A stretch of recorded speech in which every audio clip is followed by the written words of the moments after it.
What really happened with your host, Mike Rivero. You're listening to the Republic Broadcasting Network, where you'll find out what the Fukushima's going on. And aloha, America. Welcome to our show. It is Tuesday, November 7th, 2017. Getting into the week here. A lot of stuff to talk about today. The phone lines are open, 800-313-9443. Mike is in our control room, ready to answer the phone when you call on him with your comments and questions here. So let's get right on into it. There is still a firestorm of controversy surrounding Donna Brazile and her new book, and obviously the Clintons' loyalists are out there saying she's a turncoat, she's a rat, she's a snitch, she's a squealer, and all these other sort of characteristics there, because apparently to be a Democrat, you're expected to remain deaf and dumb, or at least stay quiet about what you see. And I'm sure probably the same is true in the interior workings of the GOP as well.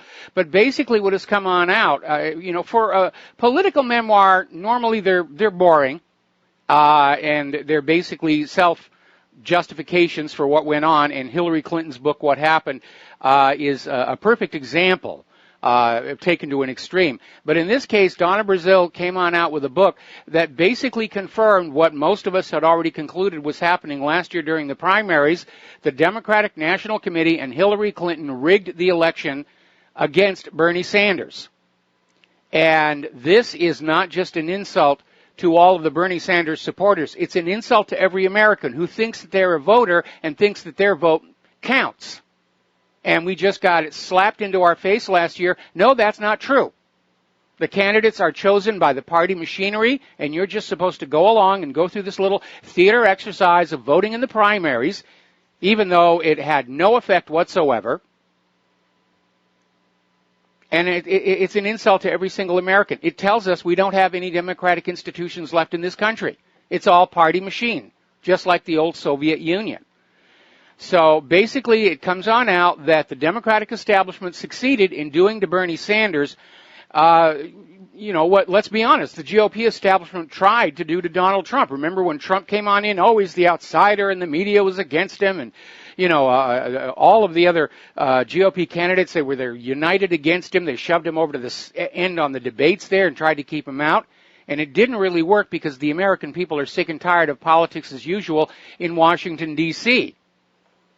And now it's starting to come on out just how dramatically, just how desperately Hillary and the Democrats worked to steal that primary for her. Now, Donna Brazile's book, and by the way, I've already pre-ordered my copy. Can't wait to see it. And the book is really about how the Democrats in general succeeded in blowing the election and losing to Donald Trump. And the revelations about Hillary and the DNC are just a part of it. But she has a dedication in the front of the book, as most writers do, which includes Seth Rich. And everybody is sort of arching their eyebrows about that because Donna Brazile has stated that following Seth Rich's murder, she was afraid for her own personal safety. Well, why would that be the case if Seth Rich's murder was a botched robbery? Just a random whatever that was going on. So there are still some secrets in there. Now, Donna Brazile was out there, and apparently Brazile said that she had a connection with the intelligence community who told her after Seth Rich was murdered she needed protection, including cameras, alarms, backup power at her house, and she heeded his advice. She took very careful precautions for her own personal safety. Now, apparently, at one point, Donna Brazile approached Hillary Clinton because the campaign had all this money, and Donna Brazile wanted to set up a reward fund to find his murderer. Hillary said no. Now, there is one other aspect we need to keep in mind here. Do you remember a guy named Rod Wheeler? This was a private investigator hired by the family of Seth Rich. And apparently, Donna Brazile made a phone call to the family demanding to know why there was a private investigator snooping into Rich's death. Of course, the family had every right to hire a private detective, and we don't know if Donna Brazile made this phone call herself or if she was ordered to. to find out what was going on. But remember when it turned out Rod Wheeler was on this case, everybody panicked over at the Hillary campaign. And, of course, when Donna Brazile was with CNN, she was the one who leaked the CNN questions for one of the debates to Hillary Clinton. So she's not squeaky clean, but she's starting to come clean on areas where there's a significant amount of interest. Now, Tucker Carlson reported last night that according to his sources, CNN management ordered their reporters, their prostitutes, their correspondents, to discredit former DNC interim chair Donna Brazile over her revelations that made Hillary Clinton look bad. They went on the attack against Donna Brazile. Because if you think about it, it makes CNN looking bad for having supported and protected Hillary Clinton all along. So don't expect any cooperation on the corporate media. They were hand in glove with the Hillary campaign, and they will not give this any coverage, and so far they haven't. They're absolutely in lock goose step with the Hillary campaign to protect the legend, to protect the legacy. And it's not going to work because more and more people are coming over to the independent media to find out what's really going on, because of all the times the corporate media has lied to us all, like Saddam's nuclear weapons. Now, we're going to do a quick shout-out to our on-air affiliates who are just now rejoining the network. We're talking about Donna Brazile's revelations about the Hillary campaign and how last year's primary was, in fact, rigged for Hillary Clinton against Bernie Sanders. Maybe this was the DNC's way of teaching Bernie Sanders about socialism. We're going to take away the votes that you earned, and we're going to give them to Hillary Clinton. Maybe. But interestingly enough, former Clinton advisor Doug Schoen is now out there saying it is time for a special prosecutor to investigate Clinton. This is one of Clinton's people.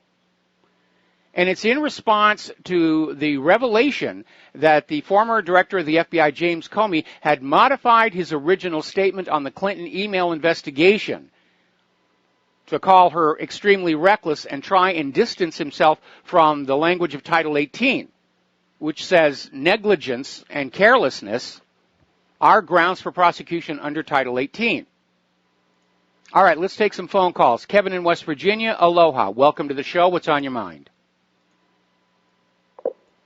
Hey, Mr. Mike, how's Bizarro World treating you today? Well, it's about as bizarre as it always is. I wonder if that ever gets old for you. I'm calling in. Supposedly there's going to be a terror attack sometime this week, and it's supposed to be Yemenis nationals, but it's actually controlled by our own CIA. Yeah, I would imagine pretty much all the terror attacks are controlled by the CIA or the FBI domestically, because at this point, it's becoming very obvious that virtually all of the terror attacks are false flag operations. Yeah, and this what I'm specifically talking about goes back to February of last year when Trump ordered the SEAL team raid into Yemen, and they made a big stink about it, and John McCain was trying to discredit. This is actual information coming from Yemen about not only with the Las Vegas shooting, how the Saudis were, a paramilitary group out of Saudi Arabia was involved with that, but also that there's going to be an upcoming attack sometime this week. Okay. Run by the same people. I didn't know if you had heard it when off of InfoWars earlier today. Alex was reporting with a guy named Jake or Zach, supposedly part of special operations. But I just wanted to pass the word to you in case if something does pop off. They're saying Yemenis nationalists, but it's CIA controlled. Well, I can understand why they'd want to do that right now, because American support for the U.S. support of Saudi Arabia in Yemen is definitely failing. And so it would make sense that if they want to escalate that war in Yemen, that they've got to have a convenient Yemen terror attack. Yep, absolutely. So, I mean, if anything does pop off, hey, man, I didn't want to be the first to tell you, but, I found it to be quite interesting. And with this whole Donna Brazile thing, we knew this, and I hope Hillary by Christmas gets put in jail, as well as everybody that colluded with them to cover this whole election fraud up. I mean, we all knew this. last year, and why I just don't understand why it's now coming to light. Now. I mean, it's obvious she stole it from Sanders. Obvious. I mean, everything's just flat out obvious, and everything that they've ever talked about, man, goodness usually finds a light to shine on the evil, and they scatter right like rats. Well, absolutely. Now, I'm sure that some of the underlings may be going to prison. I mean, Anthony Weiner's already in jail. But Hillary and Bill, they'll never see the inside of a jail cell. If push comes to shove, they will simply flee the country. Most of the Clinton Foundation money is already in satellite foundations in other countries. So they've already gotten the money out. And they're just going to, they'll skedaddle to someplace without extradition. And it's rather amazing how many countries don't have extradition agreements with the United States that they can just sort of pick from. Absolutely. Hey, I hear Haiti likes Hillary and Bill. Maybe they should go there. Yeah, I'm sure they'd be welcomed with open arms down there. Anything else? Right. You have a great and wonderful day, and keep a lookout on the Yemenis national thing this week. Well, we'll keep a focus on it, but there's a lot of other stuff going on here right now. Thank you for the phone call. We're going to switch to Leslie in Idaho. Aloha, Leslie. Welcome to the show. What's on your mind? I just had one comment to make. It was about Hillary's book, What Happened, and I was thinking that you need to write a book in rebuttal to hers and call it What Really Happened and list all of her crimes. Wouldn't that be clever? Well, that would be very clever, but of course all of the writing I've done on that topic is already available for free on the website, so I doubt anybody would actually buy the book. I mean, I've been toying with the idea. I'm still trying to finish up Blueprint for the New America in my copious amounts of free time. And then after that, I might just, pen out basically the 24 years that Claire and I have been involved in this virtual conflict with the Clintons and the narcocracy. But again, I'm not sure anybody would be that interested. Is the first one you listed, it's actually going to be a book? Yeah, it's actually going to be a book. Okay, great. Let us know when it comes out. Oh, well, absolutely, when it's available for sale. For free on Amazon. Okay, well, like I said, I got to get the thing written first, and then I'll worry about all that other fluffy stuff afterwards. Okay? Okay, thank you. Thank you. We're going to switch over to Dustin in New Jersey. Aloha, Dustin. Welcome to the show. What's on your mind? Yeah, hi, Mike. Mike, if I had a time machine, I'd go back, grab George Washington, bring him back here, and let him write a book on what happened after he sees what's going on. Yeah, boy, I don't think he would recognize this country. And he would probably say, this is what resulted from what we did. We should have stayed hooked up with Britain. Hey, Mike, remember the Podesta emails? I remember one of the emails said, they were talking about Bernie Sanders, and it said we have leverage on him. So let me tell you, Hillary Clinton will never see the jail cell, neither will Bush's, Bill, or any of those that small tribe. They have blackmail on everybody. They're part of that, like you said, the notocracy. They're untouchable. They're untouchable. Well, they're not untouchable anymore. We're touching them, and they're very, very nervous. But they have the resources to simply escape the country. And I'm thinking that if this starts to really come apart, there's going to be a major bug out of all the top players, and they'll leave the underlings behind to face the consequences. And that'll be fine. We'd all like to see Hillary in jail. It would be nice. It would be icing on the cake. But my real target, if you will, is to get that corrupting narcocracy out of our political system. To bring that crashing down and start that long, slow, walk back up the road to a true constitutional republic with a democratically elected government, with honest elections, term limits, and the system basically designed the way it was originally, where all the power is out with the states and the counties and the cities, and we've got a very weak central government whose role in the national life is limited to national defense and arbitration between the states, because Thomas Jefferson's vision was a brilliant one, but even he understood that politicians, being the corrupt creatures they are, that his grand experiment was not going to last. And he himself predicted that there would have to be a revolution somewhere down the road to clear out the corruption. And no lobbyists, Mike. All lobbyists should be banned from Washington, D.C., a 50-mile radius. And the NSA should be listening in to all the senators and congressmen's phone calls. I'm sure that they are. I'm sure that they are. You know, that's how they get the goods on people. You know, there is a legitimate function for lobbyists, and certainly lobbyists for issues like health care, you know, the environment, better schools, and so forth. I think there's a legitimate role. What we need to do is limit how much money lobbyists can be handing to the politicians, so that the lobbyists are returned to a role of presenting information only, and not just out there buying influence left and right. We have to bring back all the limits on campaign donations. We have to overturn the Citizens United decision that says corporations are legal persons for the purpose of political contributions, which was complete nonsense. I mean, the entire Capitol Hill has been turned into a giant shopping mall where corporations can go in and just pick up whatever congressman they want. Mike, I got 3 more quick things about Harvey Weinstein using former Mossad agents as like agents of, you know, of threatening people or digging up stuff. And I know you could probably talk about that later. And Mike, what's your take on Trump on this? I know this is all about economics, but every country he's going to, it's like buy U.S. weapons. But this is what we've become. We're a welfare and warfare state. There's no infrastructure talk at all, like to build. It's just selling weapons. Well, here's the problem. America's weapons have been exposed lately as being overpriced junk, and more countries are turning to Russia. I mean, look at the grief they gave Turkey for wanting to buy the S-400 missile instead of the more expensive and less reliable American missiles. I mean, that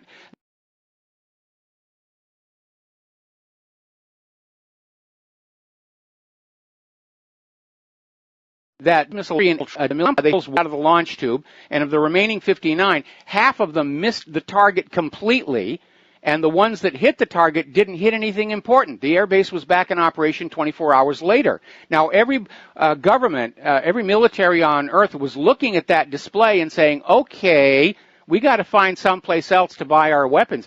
And Russia and China are out with these much less expensive, much more capable platforms. And people are saying, yeah, we need to go where we're going to get the biggest bang for our buck. Yeah, Mike, I just heard a report that, I think it was Denmark, the Ministry of Defense is questioning the F-35's, like, abilities. I just read that article today about the F-35 from them. And, Mike, I was reading another article about the Saudi army is starting to loudly complain about what's going on in Saudi Arabia. So what can happen with the oil prices if something happens over there? If something happens to Saudi Arabia, I mean, the oil prices are already starting to go up. But, yeah, if there's a major upheaval in the Middle East of any kind, yeah, oil prices are going to go right through the roof, and we're all going to feel the pain at the gas pumps. But, yeah, I've been hearing that Solomon's rather dramatic moves as Crown Prince have angered a lot of the more traditional-minded Saudis, and that includes a lot of the military. He could be looking at a military coup d'etat, you know, before he even gets to wear that crown.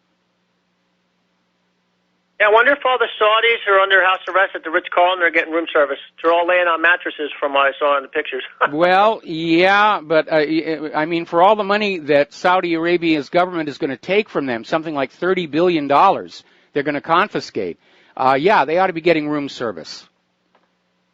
Yeah, Mike, you got a real problem over there because remember, some of those Saudi, well, a lot of the, not a lot, but there's Saudis that are linked to the Wahhabist sect over there. They got this kind of agreement, and, you know, he's really barking up the wrong tree if he pushes this too far, you know. I mean, I don't know what's going to happen, but keep your gas tank filled. Yeah, you got it there. Yeah, I'm having a serious rethink about Crown Prince Solomon, especially in light of his obvious efforts to join in the new war agenda against Iran, against potentially Lebanon, and potentially a renewed attack into Syria. We're going to take a break for commercials. We'll be right back.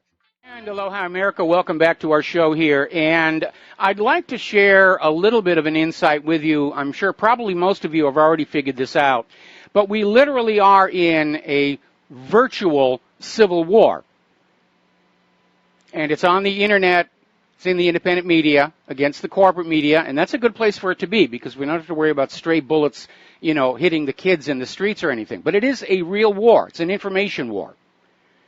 And the other side has got millions of dollars, and they're probably already phoning up their friends and saying we need another few million to shout down that independent media or we're all going to go to jail.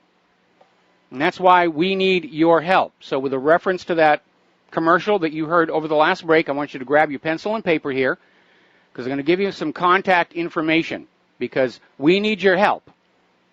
We're not in this line of work to get rich. None of us are getting rich.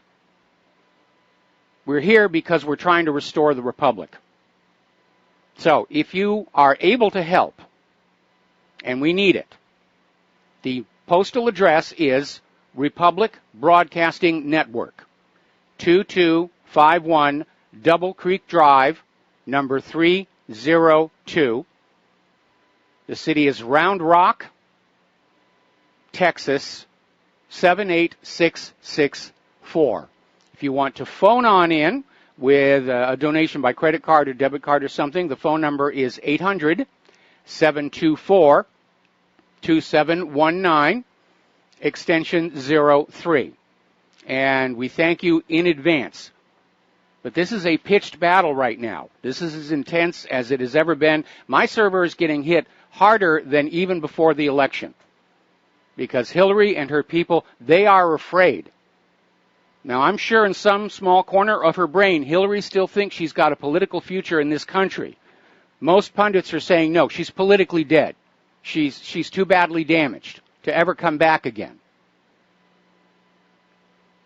But they're feeling cornered, they're feeling desperate, and they're fighting as hard as they can to shut down the independent media, to shut down the voices that are out there trying to get the truth out to the American people, while the corporate media is out there saying, oh, there's nothing over here. Let's go look at the Texas shooting, and let's go look at this, and let's go look at that.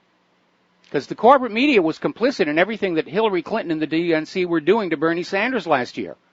They're never going to report on this honestly, because to do so would mean they'd have to first stand up and say, yeah, we were part of that problem. Now, there are some voices emerging from the corporate media that are trying to get the truth out. Tucker Carlson, obviously, Hannity. But overall, the corporate media, we mentioned that story earlier in the day, where Tucker Carlson is saying his sources have told him CNN management is telling all of their prostitutes and correspondents to go on the attack against Donna Brazil. So now's the time to push as hard as we can. Now, story coming out of Sputnik News, revelations confirming 2016 collusion rock the Democratic National Committee. As well, they should. And they need to realize they're in serious trouble. Their credibility is on the line based on how they're going to deal with this. And it looks to me like they're trying to find a way to untangle from Hillary Clinton. But supporters of Bernie Sanders are outraged at Donna Brazil's confirmation that the top officials at the DNC rigged that primary process for Hillary Clinton. And all voters ought to be equally outraged, because what they have just done is told us our votes don't count. When we go to the polling places, it's all theater. It's an illusion to make you think that you have some control over the course of this government. But we already know that's not the case, because election after election after election, we'll vote for the candidate that makes the greatest promises, but the course of the nation remains the same. More war, more wealth inequality, more dictatorship, more control, erosion of the Constitution and the Bill of Rights. Even Trump, supposedly the outsider, has not done anything to change the course of the nation itself. So you should be upset. You should be angry over what Hillary and the DNC did. And I'm not saying that the GOP didn't do it as well. We should find out. We'll be right back. And aloha, America. Welcome back to our show. Now, more voices are starting to speak up about what happened last year. And we've got Donna Brazil and her book and a lot of other people coming on out. The latest one now is from Tulsi Gabbard, Hawaii's own Tulsi Gabbard, who had actually been a vice chair during last year's campaign. And she basically came on out and said the deep financial debt, closed-door decision-making, complete lack of transparency, and unethical practices are now front and center, and Tulsi is absolutely correct. At least as far as the independent media is concerned, this is front and center. This is a huge scandal. This goes way beyond Watergate, where Nixon was just bugging the other candidates. We're talking about literally hijacking and suborning the entire Democratic Party to Hillary's ambitions. This is bigger than Watergate, and it's only one of 3 equal scandals. We've got Primary Gate that we're talking about right now. We still have the Uranium One scandal. And then we have the dodgy dossier scandal, Dossier Gate. Now, one of Bernie Sanders' officials has now gone public saying that they were literally told to support Hillary during the campaign or face a backlash like Donna Brazile is receiving now. This is Teslin Figaro on the Hannity Show, saying that they were literally being threatened and browbeat into supporting Hillary Clinton. That's not a campaign, that's thuggery. All right, let's take some more phone calls. Francis in North Carolina, aloha. Welcome to the show. What's on your mind? Aloha to you both. Thank you. Mac Barn. I'm trying to figure out one thing, and it's almost fruitless. That after so many decades that people go through the voting process and the primary process, this process, that process, as far as the so-called election rigged deal goes, and all that they haven't come to finally realize that each time they do it, nothing is ever solved or taken care of, and so forth and so on for the everyday person, and nothing ever changes in D.C. for that matter, the District of Criminals. That what they're really doing, and they haven't figured it out yet, is they're actually voting for who they think the best actor or actress was, regardless of what political body that they so-called represent, for that matter. Between the two-headed snake, of course, mind you. But I'm still trying to figure out why people keep going for that, voting for who they think was the best actor or best actress in the whole fiasco. We have been brainwashed since we were children in school, social studies, to think that we have honest elections and that we really have a say in how this country is being run. And those of us who are, let me finish, those of us who are students of America's real politic understand that's not the case. But now, because of this revelation, this scandal last year, all Americans are now coming to understand their votes don't really matter. Not just the Democratic votes, but the GOP votes as well. And that means we're living in a dictatorship. Our elections are as phony and fraudulent as the ones they used to hold in the Soviet Union. Now, that's a horrible thought, Michael. Now, the question is, once people have finally figured that fiasco out, and that realization you just stated, which you did quite eloquently for that matter, it's better than I would have for that matter, the question now is when are people going to start to realize that, I wonder what would happen if I just stopped practicing the process of going and volunteering my time and energy to go and voting for the best of 2 actors or actresses, for that matter, and stop doing it all together. And then see what happens in bringing the whole process to a grinding, screeching halt. Then what would happen? Well, I would like to see that happen, but what I think is a better thing to happen, because if we stay home and don't vote, then the machine just goes on as it did before. They only need a handful of people to come on out. There's no quorum required for a presidential election. If only 3 people vote and 2 of them vote for Donald Trump's the president. So the machine keeps on going. What we really need is for every single American citizen, every single voter, to stand up right now and demand that Donald Trump's Commission on Election Integrity actually start addressing these issues. Because if we don't have honest elections, then it's time to basically, quit this system. Well, I got a quick question for you then. When you mentioned about the machine, can you define what the machine is that you were referring to? Well, machine is a generic term that is used to describe a political party that is basically operating on its own autonomously, a party machine. or somebody's machine, the Clinton machine. It's basically the network of enablers and supporters and assets that are trying to sway politics in a particular direction. So that's what we mean by the machine. We could also substitute the narcocracy in there because, as you point out, in the District of Criminals, they don't want anything to change. They have worked for decades to create a system that works for them. Endless wealth, amazing amounts of power, all kinds of perks. They can go on down to Jeff Epstein's island in the Caribbean, have a little jollies out there. Nobody's going to call them on that. And the American people completely controlled, mind controlled by the corporate media. That's what they wanted, and they worked for it, and they don't want to give that up. And that's why now that it's all starting to crumble, they're starting to panic over there. Well, that's true. However, mind you one thing, Michael.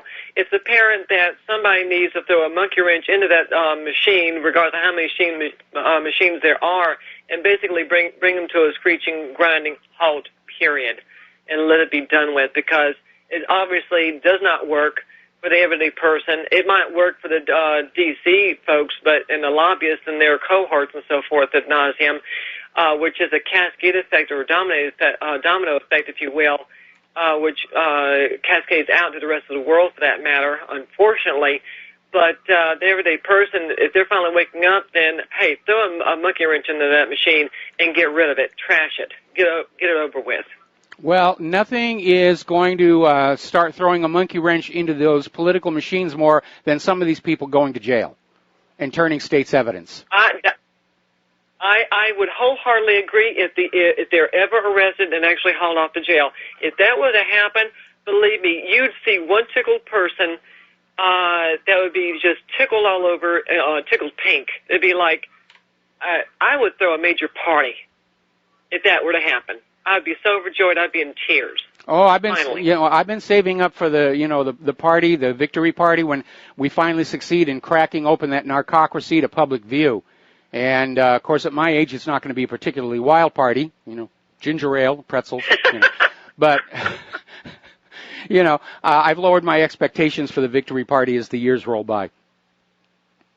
I'm going to keep that thought neutral because I'm not going to call a halt that too quickly on that. But, all right. Hey, it's called optimism. Have a great one. All Later. Right. Thanks an awful lot. We're going to switch over now to Brett from South Mississippi. I think it's Mississippi. Aloha, Brett. What's on your mind today? Hello, Mike Rivero. First of all, I just want to say, good afternoon, and you do a fantastic job with your radio show. Thank you. You may remember me from a few years ago. We were Facebook friends and did some activism together, but maybe not. My question for you this afternoon is concerning Barbara Hartwell. I was trying to get in touch with her. Are you familiar with her? I've heard the name, but I don't have any contact information for her. I'm sorry. Okay, I have some contact info. And then the reason I called, I'm having some trouble with the NSA and the DIA. It's been going on for about a decade now. Mm-hmm. And you're a very wise man, and I was hoping either you or her could help me. Harassment to the point when I try to call congressmen, phone calls are rerouted. When I call the FBI, they say there's nothing they can do about the threats and the harassment that are taking place to me. So maybe some of your listeners could help me, or you could. But I know she's a black ops survivor, and some of the things she's dealt with, she could help me with personally. If you somehow contact her, you might mention that on the air or something one day. But, I don't have any contact information for her, and I get a lot of emails from people who are saying they're having problems with their communications. And is it nefarious interference? It could be, but let's also recall that we're living in a nation that is in major decline right now. And I was talking with somebody earlier today just on the fact that ever since Microsoft bought Skype, Skype has become very unreliable. They were having major problems yesterday. I've had situations where we're not able to do interviews because Skype is just, the system is breaking down. The technology, the infrastructure is breaking down. And it could be that your misrouting of the call when you call your congressman isn't nefarious, but it's simply either bad equipment, making, bad connections, or improperly trained people who are working on it. So I tend to go for Occam's razor. The simplest explanation is the best. But I understand about harassment and stuff because a long time ago I used to get a lot of that. My attitude was I'm going to ignore it, and eventually they got tired, and that was kind of the end of it. And I did report to the police and the FBI, and they did go after one of the people who was doing it. But, at the end, it's almost like it wasn't worth the waste of time to do so.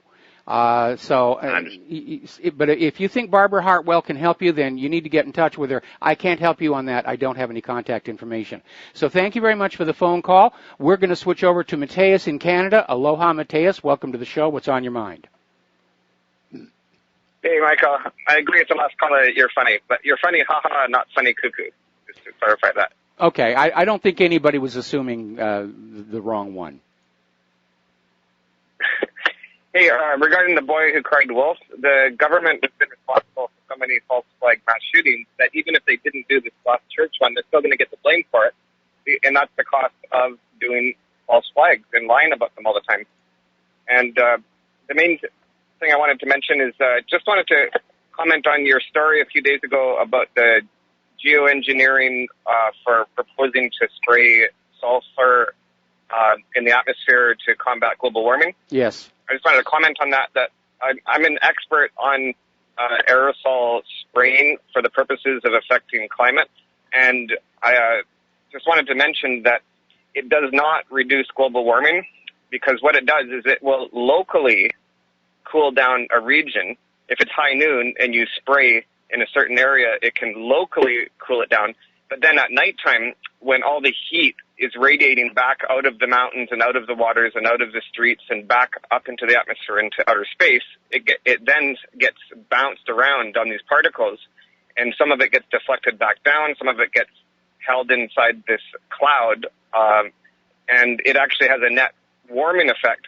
And especially when you're talking about the more common substance that is being proposed, which is aluminum oxide, which gives it that more traditional cloud color. That stuff is metallic. It has very many different reflective surfaces, and that just bounces the thermal radiation around like crazy. And so don't let anybody tell you it's that also going to cinder down. It's also going to cinder down to the ground eventually, and it's a highly toxic compound if it gets into the food chain. But again, it was just a wild-eyed suggestion. They're still out there trying to push the global warming threat, the global warming danger, with all these stories about this could be a possible solution, but we're going to need to charge carbon taxes to pay for it all. And it's all a scam, just like all these green energy projects that came along. Following Al Gore and the global warming, the Solyndra debacle. Yeah, you're right. It takes about 2 years for the particles to come down. If they're dispersed at about 30,000 feet, it takes about 2 years on average to get to the ground. Okay, hang on. Let me just do one thing, and then I got to let you go. There's also the reality. There is no such thing as a 100% efficient transmitter, optical transmitter, or reflector. Perhaps I should use the terms refractor or reflector. There is no such thing as a 100% efficiency. And that means that whatever somebody is talking about putting up into the sky, it's going to be absorbing a certain amount of the radiation hitting it and converting it to, ta-da, heat. Yeah, so it's promoting global warming, not fighting it. That's the big lie. And the only reason they're admitting they're leaking this idea out now is because they're about to get caught, because public awareness is reaching critical mass where they're going to get in trouble. So they're trying to legalize it and pretend they haven't been doing it, but they've been doing it for a long time. I know we disagree on that point. We definitely disagree. And, thank you very much. All right, well, we're going to let you go here, and yes, we definitely do disagree on that. And you need to understand that in an effort to try and damage the credibility of the independent media, The government propagandists put out a lot of nonsense, and they feed it to gullible people who will turn around and say, oh, wow, this is just really incredible. And that includes the Apollo moon landings being faked, which has now been debunked because the Apollo landing sites have all been imaged by satellites from other countries, not all of whom are friendly with us. HARP, remember, HARP is going to change the atmosphere. No, it wasn't. It was an attempt to create a synthetic imaging radar that could bounce off the ionosphere, and it failed miserably, I might add. And of course, the whole chemtrail thing, or UFOs. They're trying to get people dragged off into these other areas so that you're not paying attention to what you need to be paying attention to, which are these political scandals that are affecting your life, and more importantly, could result in your children being sent off to another war of conquest. And that's what we should all be focused on.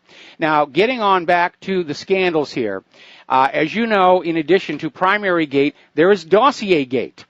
And the revelation that the Hillary Clinton campaign and the DNC, which we now understand were operating as one and the same, paid $12 million for this dodgy dossier, which has been completely discredited. And now they're looking at the possibility that because the DNC Clinton campaign went through a law firm and had them hire Fusion GPS to hire Christopher Steele to come up with this piece of nonsense, that actually amounts to money laundering because the campaign records don't show the payments to Fusion GPS. And now they're trying to get the Fusion GPS banking records on the suspicion that Fusion GPS was paying reporters to run this story of the dossier to harm Donald Trump.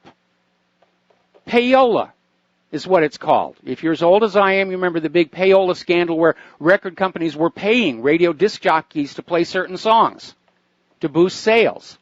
It was a big stink. This is more of the same thing.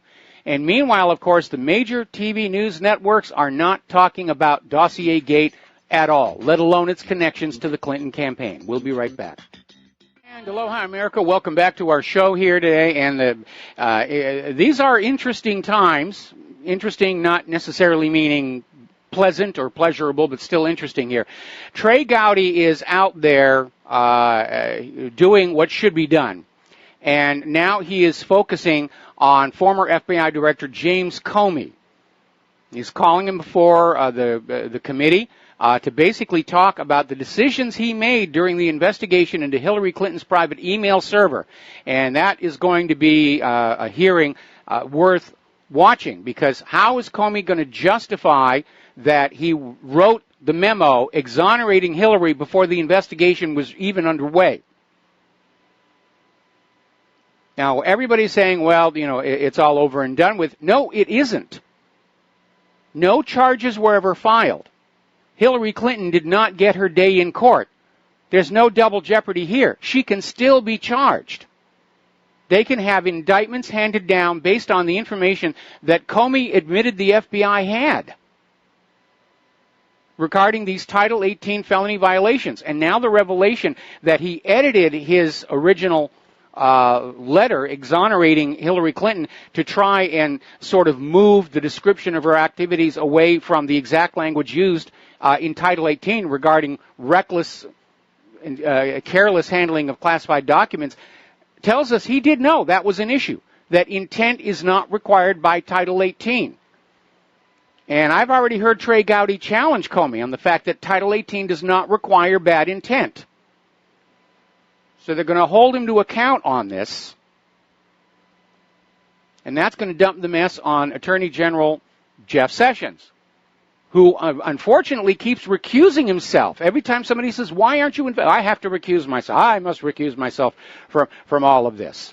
All right, well, if you're not going to do your job, step down. Resign. Let somebody else come on in there who will do the job. Let's get Larry Klayman up there as Attorney General. Or let's get Trey Gowdy up there as Attorney General. We don't want more explanations and apologies. We want indictments. We want charges. We want court trials. We want convictions. And we want to see some of these people tarred, feathered, hanged, drawn, quartered, burned, and the ashes peed on by a rabid moose. Nothing less will serve. And apparently Sessions is also being called before a congressional hearing yet again to explain why he's not doing anything. Now, right now, the corporate media, though, is showing no signs of repentance, no signs of changing their game, and the degree of desperation that they are showing to just somehow make Trump look bad hit a new low regarding this video of Trump feeding the koi at the Akasaka Palace in Tokyo, where Abe took Donald Trump to feed the koi, and what actually happened was that Abe and Trump were using spoons into these little boxes full of fish food to throw the food out there. Now, when we come back from station identification, I'm going to tell you what CNN did with this and how underhanded they really are. We'll be right back.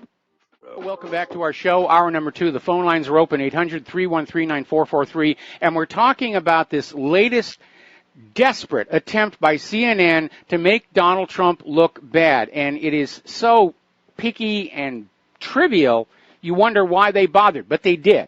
So, again with the backstory, Abe took Trump over to the Akasaka Palace in Tokyo, where they have a koi pond. Koi is a fish. In fact, the little goldfish you get at the store, those are baby koi. And so they went to feed the koi. And you get a little box of food, and you get a little spoon, and you just put a little of the food into the water, and you watch the fish do what the fish are going to do. No problem.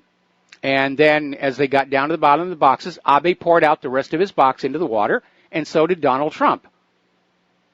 And somebody said, we've got to make Trump look like he was a moron on this. So they basically ran the story as Trump goes to feed the koi, dumps whole box of food into the pond.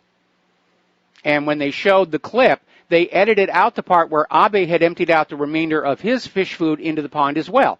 Now, here on the island of Oahu, over on the windward side, we have a recreated Japanese temple, the Byodo Inn. And they have a koi pond. And Claire and I have been there many, many times. And we will feed the koi. And that's how it is. You throw a little at a time because you want to lengthen out the show. And then when you get down to the bottom, you just empty out. In our case, it's a bag, not a box. And the fish are going to eat it. It doesn't harm the fish. It's not bad for the fish. And CNN just pushed this agenda of making Trump look stupid. And it was picked up and run all over the corporate media. And they got burned on that. Now, apparently, the Prime Minister of Bangladesh, Sheikh Hasina, has now confirmed that Hillary Clinton, while Secretary of State, personally pressured her to help a foundation donor. So, again, more and more people are speaking up about this very inappropriate behavior by Hillary Clinton. Now let's get on over to Robert Mueller, who is out there still trying to turn indictments against Manafort and Gates for stuff they did for Ukraine before they joined the Trump campaign into some kind of a damning indication that, yes, Russia and Trump were working together, were colluding to steal the election away from Hillary Clinton. And the fact that Manafort and Gates is all that he's come up with basically tells us he's failed. He's wandered way outside his original mandate, and he's found nothing. But he's not looking at anything Hillary did. He's not looking at Uranium One. And as it turns out, attorneys who work for Mueller as head of the FBI during the Uranium One deal signed off on it. And some of them are now working for him under the special counsel office. They're all dirty with the Uranium One deal. And remember, it has come on out that all the way back in 2015, the FBI had an open investigation into corruption, bribery, kickbacks in the Uranium One deal. And even knowing there was an ongoing FBI investigation, these lawyers signed off on the Uranium One deal. And now they're working for Mueller, trying to find some way to get Donald Trump before they get arrested. Now, Judicial Watch is now out there questioning Mueller's investigation, saying that he has exceeded his mandate. And we already know the investigation, the special counsel office, is actually illegitimate because the special counsel law on which it's founded expired some years ago. And even if it was still in effect, it requires a preliminary investigation to establish probability that something has happened, requiring a special counsel. And Rosenstein just said, Mueller's the special counsel, go get him. Fishing expedition. And they haven't found anything. All right, let's grab a quick phone call. Jeff in Toronto, aloha. Welcome to the show. What's on your mind? Hi, Mike. How are you doing today? Doing okay. Before I begin, I just wanted to give a shout-out to all the baseball fans in the world. Roy Halladay died in a plane crash today. So I just wanted to say thank you so much for the memories, and God bless your family for all you did for the Toronto Blue Jays, and after that for the Philadelphia Phillies. Very tragic end to a great life, and I just want to say it was you're one of my heroes, and I love you, and be with God. So he used to be the pitcher for the Toronto Blue Jays. I don't know if you're aware of this. Yeah, actually, I got the headline. I got the headline from the Boston Globe newspaper feed, but for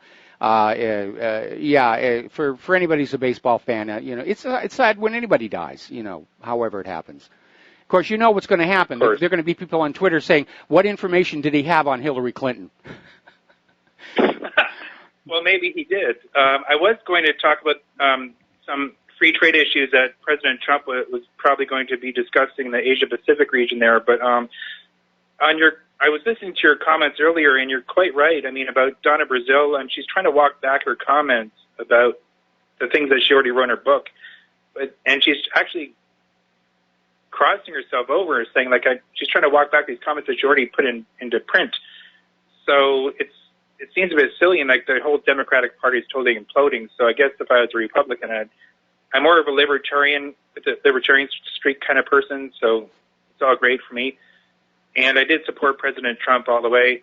And I would support you on what you said there earlier about how they were making President Trump look really silly. I think they did that to President Carter in his early days, too. Yes. Somebody they didn't particularly care for very much, who was a bit of an outsider, and they try to wreck your image or whatever. And I just had a question for you. Hillary Clinton is basically in the death throes, not only of her political career, but I think she's actually thinking that she may actually go to prison. And there's so much out there. I was watching Hannity the other day, and and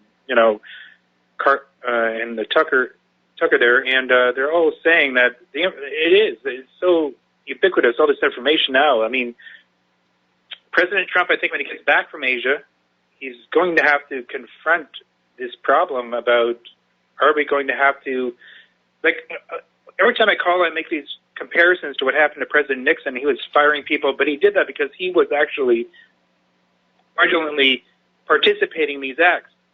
And so I think Donald Trump is a little bit worried about, if I fire this prosecutor, it's going to be like Archibald Cox or something like that back in the 70s when that happened.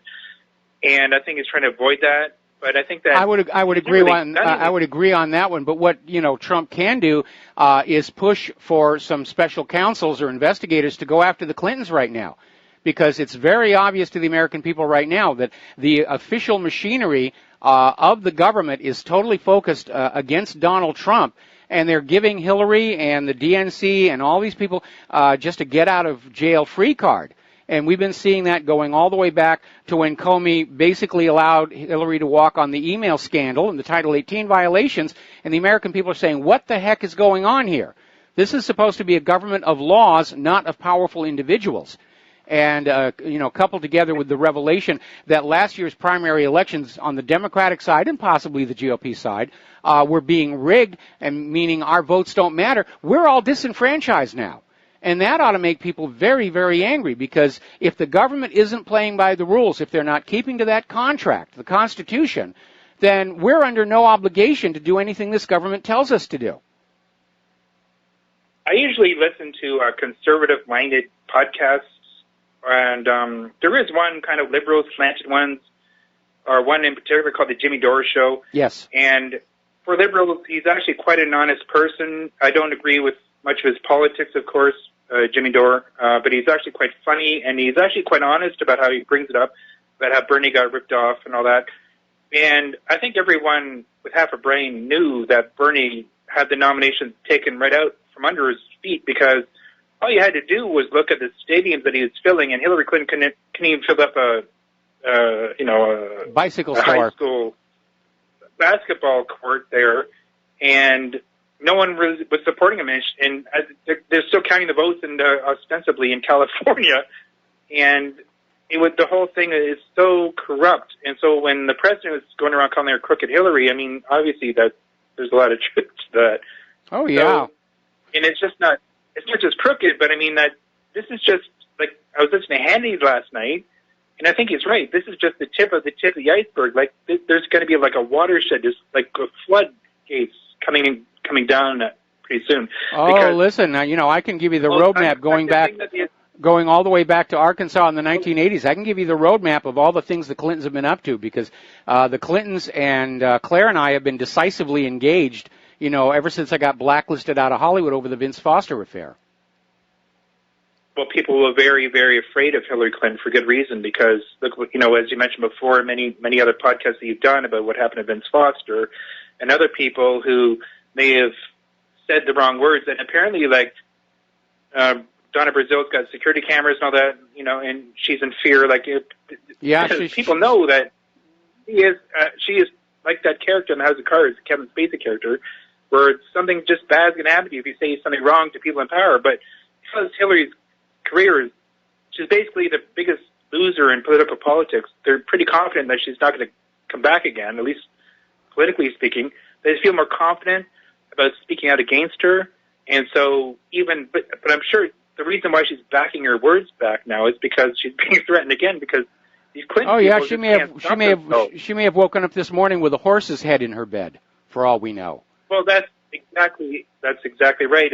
But the thing is, which every American person or everyone who cares about democracy and freedom across the world should understand, is that some things are more important than even your own life. Sometimes the truth is even more important. Absolutely. If you're going to cut the cancer out of this whole situation, these people have to be exposed. Hillary Clinton is the most corrupt human being, in my opinion, since probably Lyndon Johnson. I think you just insulted Lyndon Johnson. I would say Hillary is far more corrupt. I think she's the most corrupt politician in all of U.S. history at this point. So, we'll get her a little participation trophy, most corrupt, and we'll give it to her, and she'll feel okay, and maybe she'll go away. Okay? We'll see what other people have confidence in coming out against her, but it's just great to see that finally we're seeing some movement here on the truth. Yes, we finally are. And again, the denial of service attacks on my server are focused on those articles about the Clintons.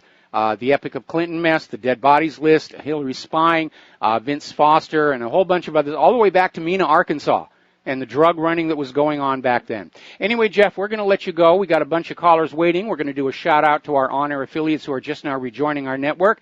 And we're going to shift on over to Clay in Alabama. Aloha, Clay. Welcome to the show. What's on your mind? Well, I've been watching this Hillary thing. If this investigation really gains any steam and it becomes apparent she's going to be seriously investigated, I think Hillary will become very dead.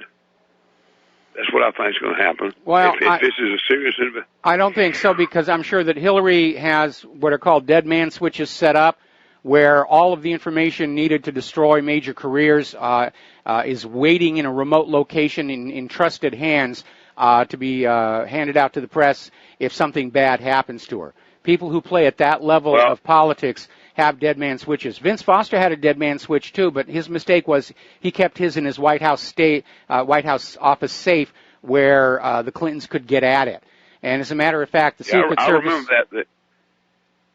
I remember the Secret Service and Washington D.C. police just stood by and let her raid his office. I remember that. Yep. But I tell you, I wouldn't get on an airplane with her. Now, it would just be too dangerous. Well, maybe, maybe not. I think the most likely outcome is that if it looks like Hillary's really going to come under investigation and could be convicted, the Clintons will just bug out. All of the key players are going to bug out. They're going to go someplace without extradition, and they'll leave behind their underlings, to be made example of. Well, or underlings realize all that, but they realize she has no problem, no scruples about throwing them to the wolves. No, in fact, I think Hillary's people right now are encouraging all this stuff about Hollywood's sex scandals and pedophilia to try and distract away from what's going on with Russiagate and Dossiergate and Primarygate. And I can imagine a lot of those liberals in Hollywood right now are starting to realize that Hillary is throwing them under the bus and destroying careers like Kevin Spacey's, to save herself. And that's a hard lesson to learn.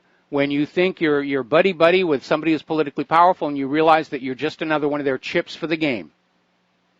Well, I think in the final analysis, Bill and Hillary just chips in the game for some very high-powered people that you never see on TV or read about or hear about. I think they're pretty high up. That's why they've been untouchable all this time. They've got the goods. They can even blackmail the CIA over that gun and drug running thing in Arkansas.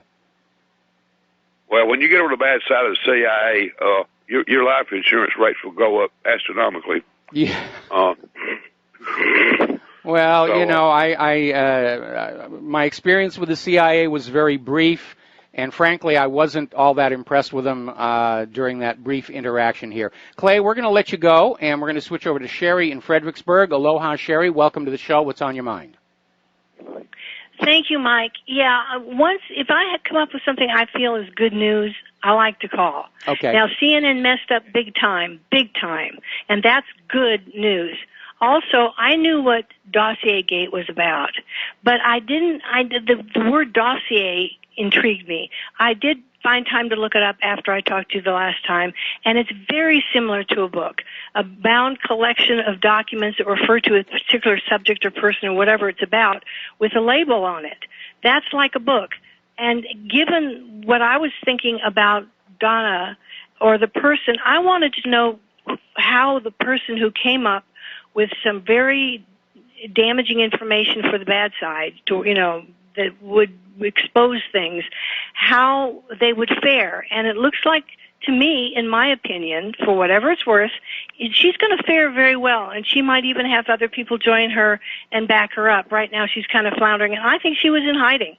And now she can kind of get her foot out of the door, and kind of look around. But she's going to be okay. Hillary, I never felt she was going to be in a 4x4 cell, fuming and slowly coming to a boil and all that kind of stuff. I think I said it before. But she will be under house arrest. I still think she's not going to be like she can be out there anymore. So, and I don't think her husband's going to be in the picture, so I don't know what's going to happen to him, if he'll die or what, but it's going to be a while. He looks ill. Let's be honest, he looks very ill, and the speculation is that because of all of his catting around, that there may have been, he may have picked up something serious in terms of an illness, but he doesn't look well. Oh, okay. Well, that validates that. Well, anyway, I just like to give my opinions because if it sounds like something people could hang some hope on it. We're rolling here. Yeah, we're definitely on the cusp of major core changes to the United States of America. And that's why it's so hard to really double our efforts right now. Now's not the time to sit back and say, hey, we're making progress, because the other side is now desperate. They're scared. They're pushing as hard as they can to try and shove the American people back into the blindfolds and the earplugs and the gags. And so this is going to be a pitched battle, the truth versus the lies. Yeah. And attacks on the media and attacks on your website and everything else is for sure. But I don't want people. I'm only interested in giving to you, actually, because if everything else fails, I want you to be able to keep going. You and Claire. Yes. Because you're an important voice, and you do it well, and your information's good, and you give us a chance to say things. And this is, I'm banking on you. With all due respect to RBN, I think you can correct me on that if you want to, but I just want to make sure people don't forget you and Claire. Because I don't want you going back to being a magician or anything. You've got to stay with what you're doing here. Well, yeah. Needed. Well, at this point, I have abandoned any illusions that I might somehow return to a career in film and television. I have well and truly burned my bridges there.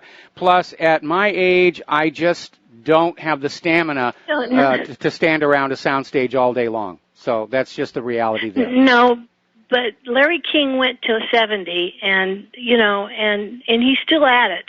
He's still on the radio. So there's that. Forget age. I'd pack it in. Well, no, I get to sit down here. Yeah. I didn't get to do that on the set of Lost. I never got my own chair. I had to stand know up how there. it is to be on a set. Okay, Sherry, got to let you go. Okay. Sherry, got to let you go. Got to take a Alrighty. break for commercials. We'll be right back. And aloha, welcome back to our show. And yet another scandal is starting to surface from the Obama/Hillary administration.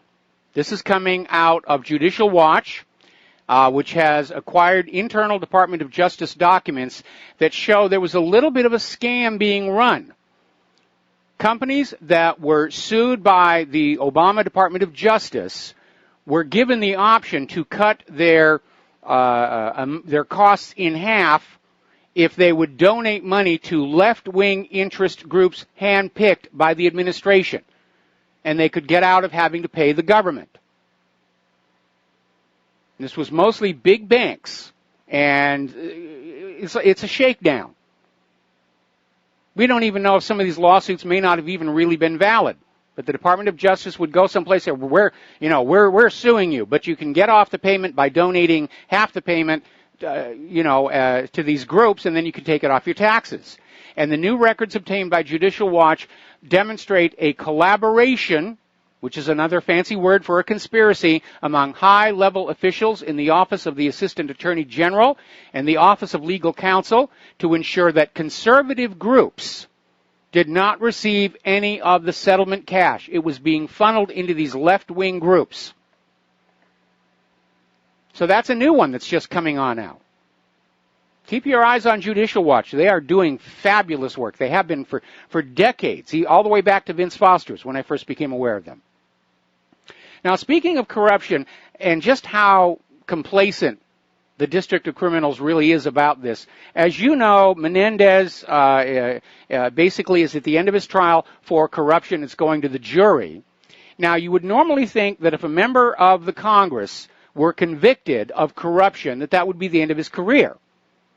And obviously Republicans in the Senate would like to try and expel the senator from New Jersey. But apparently Democrats are going to try and block it. And the Democrats are saying Menendez should stay in the Senate. Just because he's been convicted of corruption. I mean, how picky can you people be? Now, getting on back to the issues of the Democratic Party, which as long as they are still gene-spliced to Hillary Clinton, they are doomed. They're imploding. It's coming apart. And they've made too many assumptions. They certainly made too many assumptions last year about who was going to support them. And one of the demographics that the Democratic Party tends to assume are always going to vote Democratic are black women. And apparently, latest surveys are now showing that black women who used to form the most reliable base of support for the Democratic Party are now leaving. They're disillusioned. They're shocked and ashamed at what went down. Now, I don't want this to be a one-party nation like the Soviet Union was. I'd like it to be a multi-party nation, which was originally the blueprint in the Constitution. We weren't supposed to be just two parties. That was sort of created later on to try and lower the costs to the corporations to bribe all the candidates. Because if you only have to bribe two candidates to bypass the will of the people, that's much less expensive than having to bribe 8 or 9. Now, speaking of elections, as you know, there are currently elections today in Washington, Virginia, New Jersey, and New York. We're still waiting to see some results on that. Eyes are very much on the governor's race in Virginia because of concerns that this revelation about how the Democratic Party and Hillary basically stole last year's primary from Bernie Sanders to give to Hillary Clinton might actually tip that election over to the Republican candidate. So we'll be keeping an eye on that as well. All righty, getting on over to the war zones, emphasis on the plural, and there's a lot of stuff going on there. The Syrian army has pulverized al-Qaeda positions in northern Hama, They're making great strides taking back their territory. And now, of course, everybody is having to deal with just what the United States is planning. Now that the Syrian war, at least as far as ISIS and Al-Qaeda is concerned, it's about over. More about that when we come back. And aloha, America. Welcome back to the show. We're talking about what's going on in Syria. And as far as ISIS and Al-Qaeda are concerned, the war is just about over. And now everybody's saying, what's going to happen now?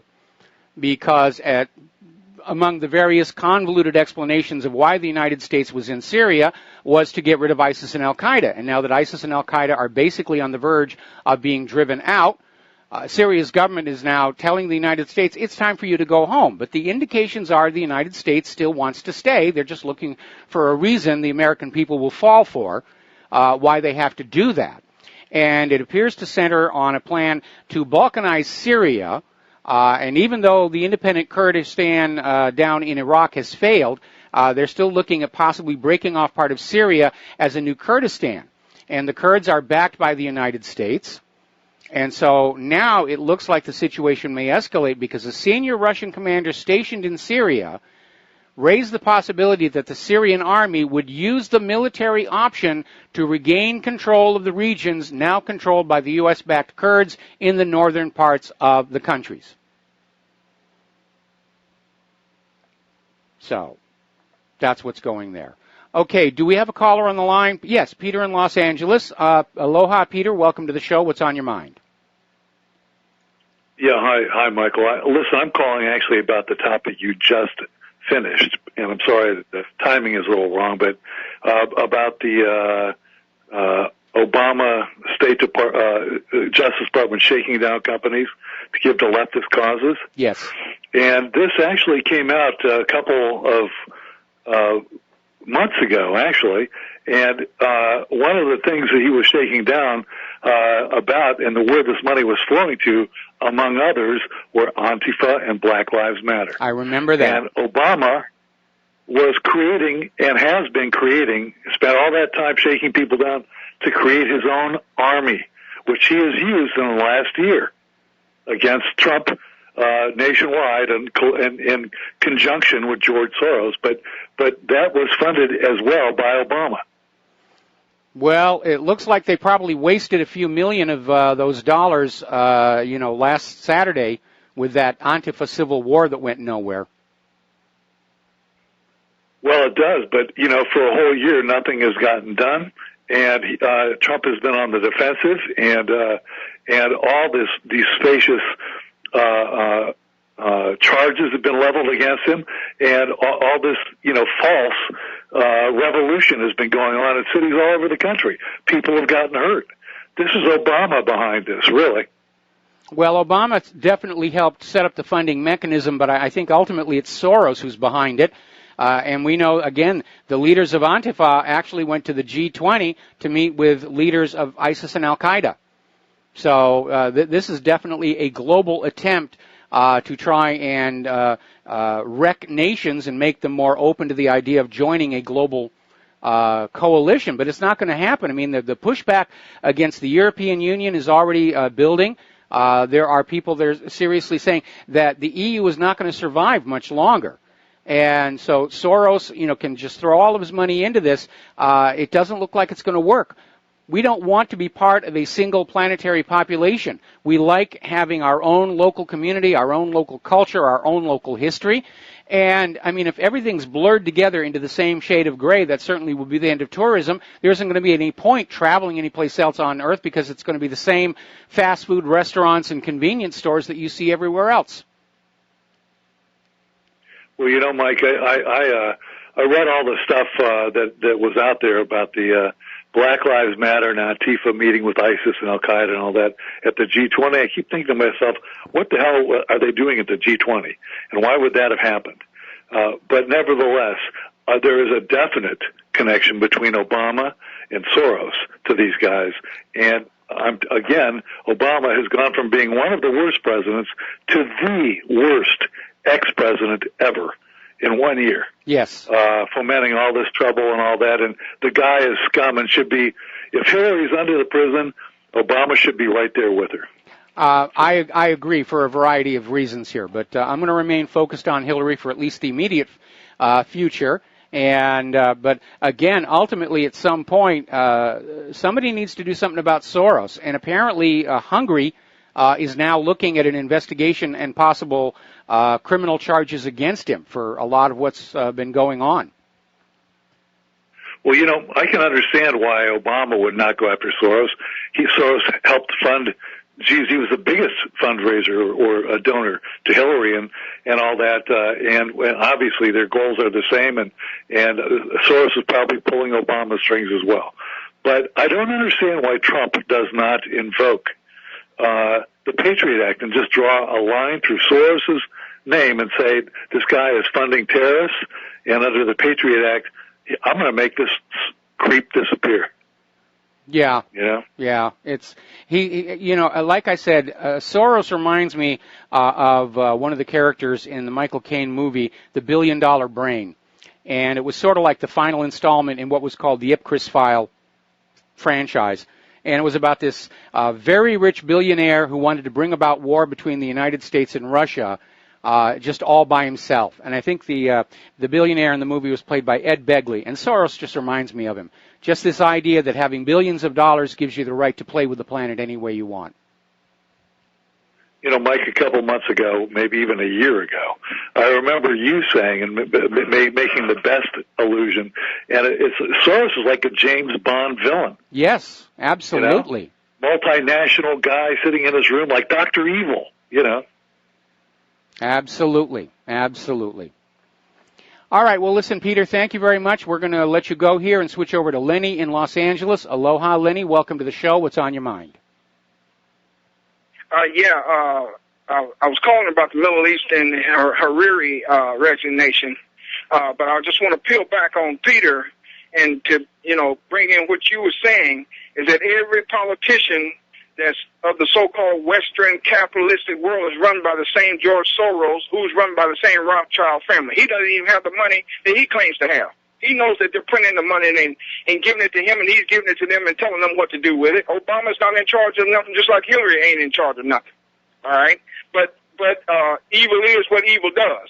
But I'm going to get to Hariri and his resignation, his forced resignation, and you're having to rethink his intentions. I knew something was up, Mike, when he flew here to meet with Donald Trump, right when it looked like the ISIS was going to get the crap kicked out of him in Syria. Okay, and then Solomon flew and met with Israel back in September. I knew the game was afoot then. Okay, because they will not give up. They never give up. They always have a backup plan. Evil always has a backup plan. It cannot accept defeat by nature because by nature it is inherently evil. Well, at some point, I mean, anybody who gets into a major conflict, when two countries go to war, both sides think they're going to win. But obviously one of them is wrong. And right now we're seeing a war between these globalists, image manipulators, liars, frauds, against the ordinary people of planet Earth. And I think, both sides think they're ultimately going to prevail. And I think the indications that we're seeing right now, certainly within Europe, within Hungary, within general public awareness of what the other side is, the plan is definitely faltering. It's stumbled rather badly in several places lately. But you're right, as long as Soros has got money, and apparently some of the money he's playing with isn't even his own anymore. Apparently he was getting some of that from other sources as well. But eventually they're going to run out of money, even the ones who've got the printing presses. Because if they just print up too much of that money, it devalues all the money out there, and it loses its potency as a weapon with which to try and manipulate the world. Yeah, and that's the thing. We need to get rid of the people who are printing the money and who are putting up this illusion that you can buy bravery, you can buy debauchery. But here's the thing. I think you would know Sun Tzu better than me. I read some of his parts of his book. But I don't know if you read the whole thing, but you have to have the conviction of being right on your side. Yes. You're going to fight to the death in that sense. Okay, it doesn't matter. You're going to win even if you die. Okay, but, just to fight and to try and take other people's stuff, you're going to lose every time. Well, it's not an absolute like that, but you are absolutely correct. Mercenaries aren't going to fight to the death. They're going to run because they want to spend that paycheck. They're not emotionally committed to the conflict, but they can be very well trained and very well equipped, and they can still be effective. But in the long run, when you're talking about all of the people of planet Earth who want to be free, who do not want to be part of a global private central bank or a global government or a global environmental authority, they're going to fight for their freedom, and they're going to be committed to that battle, because they don't want to see their children growing up as, for all intents and purposes, slaves of the New World Order. So anyway, listen, Lenny, we're going to let you go, and I need to get back to the news here because we're running out of time. So thank you very much for the phone call. We're going to let you go. Now then, interesting little article that came out over in governmentslaves.info is Netanyahu pushing Trump to war with Iran. And the instant I said that, read that, I said, this is in the category of do bears poo in the woods. Of course Netanyahu is pushing Trump to war with Iran. Israel has always pushed America into wars on Israel's enemies. Remember when they were starting the run-up to the war in Iraq? And yes, it was all about Saddam Hussein selling Iraq's oil for the euro. And then the cover story was weapons of mass destruction, nuclear weapons, and it was all a lie. But Israel was right there on the sideline cheerleading them on, the pom-poms and everything going, go, U.S., kill Iraq. And yes, of course they are. They've been dreaming about war with Iran for a long time. Remember Senator McCain, that video of him going, bomb, bomb, bomb, bomb, bomb, Iran, bomb, bomb, bomb, bomb, bomb, Iran. And he's chuckling. He thinks it's funny as all heck to talk about bombing people. Now, once again, the head of the IAEA, Yukiya Amano, is out there giving interviews saying that Iran is totally in compliance with the P5+1 deal. And he's saying they have access to everywhere they need to go. They are not being kept away from anything. He's saying that this claim about these other military locations has been overly exaggerated. They already know there's not much of anything there. There's nothing there regarding nuclear weapons, which is what they're tasked to look at. Now, of course, Donald Trump is trying to say the deal was bad, even though most Americans think it's good. Certainly the other signatories to the P5+1, they think it's just fine. But Donald Trump wants a whole new deal that basically allows the U.S. to go into Iran and say, you can't have this missile, you can't have this tank, you can't have this, and you can't have that, because when we finally invade, we want it to be easy, we don't want to spend a lot of money and blood, and so we have to disarm you first. Now, right now, Trump has refused to recertify the P5+1 deal. He had no grounds to do it whatsoever. And he's dumped it on Congress to try and find a way to come up with a new deal that he, Donald Trump, will approve of. If Congress doesn't, then he's prepared to go the route of an executive order to simply pull out of the P5+1 deal. Now, interestingly enough, former Secretary of State John Kerry is warning the U.S. Congress that it would be extremely dangerous to reject the Iran nuclear deal. And Kerry told the Chatham House International Affairs think tank in London the decision was clearly made without relevance to any facts whatsoever, and criticized the involvement of Congress. Now, we know war with Iran is coming. How do we know that? Because once again, they're raising the specter of 9/11, and this time, Iran had a huge role in it. Iran had a much bigger role in 9/11 than the Saudis did, or Iraq did, or Afghanistan did. And of course, we now know that Afghanistan and Iraq had nothing to do with 9/11, and Saudi Arabia was acting as a U.S. agent at that time. But that's the next thing. Oh, yes, Iran was behind 9/11. Don't think about it. Just take our word for it. Just think all that horror and fear and terror of 9/11 and just think Iran and everything will be just fine here. Now, the senior advisor to the Iranian parliament speaker, Hossein Emir Abdollahian, has warned that Washington, D.C. and Tel Aviv are fomenting tensions to launch a war between Tehran and Riyadh And that's exactly what I was saying the other day when Saudi Arabia started talking about, oh, Iran giving missiles to Yemen is an act of war. And now they've dropped the idea that it might be considered an act of war. Now they've come on out and said, yes, it's an act of war. Iran has committed an act of war against Saudi Arabia by giving missiles to Yemen, who is already at war with Saudi Arabia. So they're going to use Saudi Arabia as a proxy to go into Iran the way they use Saudi Arabia as a proxy to go into Yemen. And here's where it gets really interesting.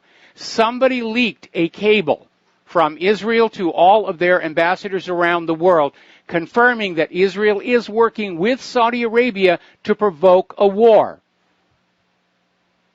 And basically this ties in with what's been going on over in Lebanon.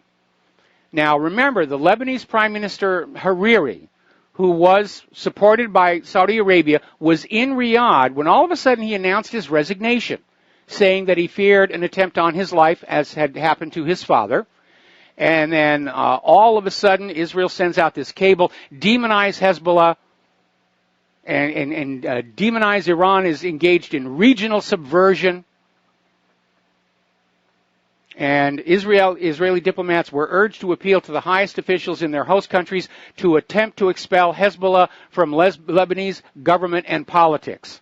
So they're ganging up. It looks like Lebanon and Iran is the plan B. They failed in Syria, but they're going to prove how butch they are going into Lebanon. And we know Israel still wants that Litani River. Israel wants all that water for Israel, and the Lebanese can go drink sand or something like that. But I'm not the only person who's saying that. Over at Blacklisted News, there's an article saying the same thing. Defeated elsewhere, the Saudi tyrant declares war on Lebanon.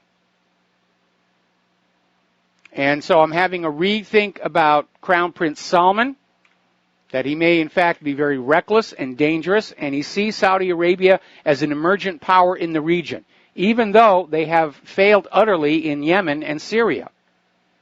If he thinks he can take on Iran all by himself, he's got a very nasty lesson coming. And the open question is, what will Russia do?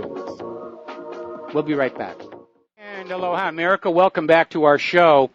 We're talking about how it looks like Saudi Arabia and Israel are going to try and gin up a new war against both Lebanon and Iran. And Lebanon has been in Israel's sights. Israel has invaded them numerous times, claiming that Hezbollah is a terrorist organization. Hezbollah exists to protect Lebanon from Israel. And Israel, it's long been known, one of Israel's major objectives in Lebanon is the Litani River, which would be a huge source of fresh water for Israel. And they have coveted that for quite some time here. Now, over in Egypt, Abdel Fattah el-Sisi has basically come on out saying this is not the time to be challenging Hezbollah. And basically, Riyadh, the Saudis are saying Lebanon has declared war simply by having Hezbollah there. Obviously, Saudi Arabia's idea of what constitutes an act of war is a little more fluid than for the rest of us, but that's where they are. They're out there trying to make it look like they're under attack from Iran and from Lebanon. And, of course, they're not. Now, did Iran give missiles to Yemen? Possibly. But Yemen is at war with Saudi Arabia, and they have every right to be flinging missiles at the Saudis, who are bombing and starving their country. But what al-Sisi is basically sending a message is saying that if Saudi Arabia is about to ignite a regional war reaching from the Mediterranean over to Iran, he wants no part of it. He's basically telegraphing Egypt will be neutral. They will not take part in any war between Saudi Arabia and Lebanon. That's what he's telegraphing. Now, the question is, what will Russia do? Because Russia has indicated previously that if Iran is attacked without justification by Israel, the U.S., or whoever, Russia will come to Iran's aid. Russia and Iran are trading partners. They're very close. We've already seen what happens when U.S.-backed forces go up against Russian-backed forces in Syria. It didn't end well, because the Russian military is very, very capable. In fact, it seems like Russia's military technology has pulled ahead of that of the United States. especially in the area of electronic warfare. So people are still trying to figure out what's going on over in Saudi Arabia, where Crown Prince bin Salman has arrested many of the royal prince's family members and many government ministers, supposedly for corruption. Now they're being detained in the Ritz Hotel. They're being treated very, very well for prisoners. And they're saying, what's going on? Were these people really corrupt? Probably at that level of government, almost everybody is. Was it because they were in tight with the United States? Or were they going to be resisting the new direction for Iran that Crown Prince Salman plans to take when he becomes the king? And it could have even been done, according to U.S. Army officer Todd Pierce in an interview in Sputnik, it was done to pave the way for an aggressive war against Iran. And then there's the money factor. As you know, following the... we'll get to this after station identification. Aloha, America. Welcome back to our show, hour number 3. The phone lines are open, 800-313-9443.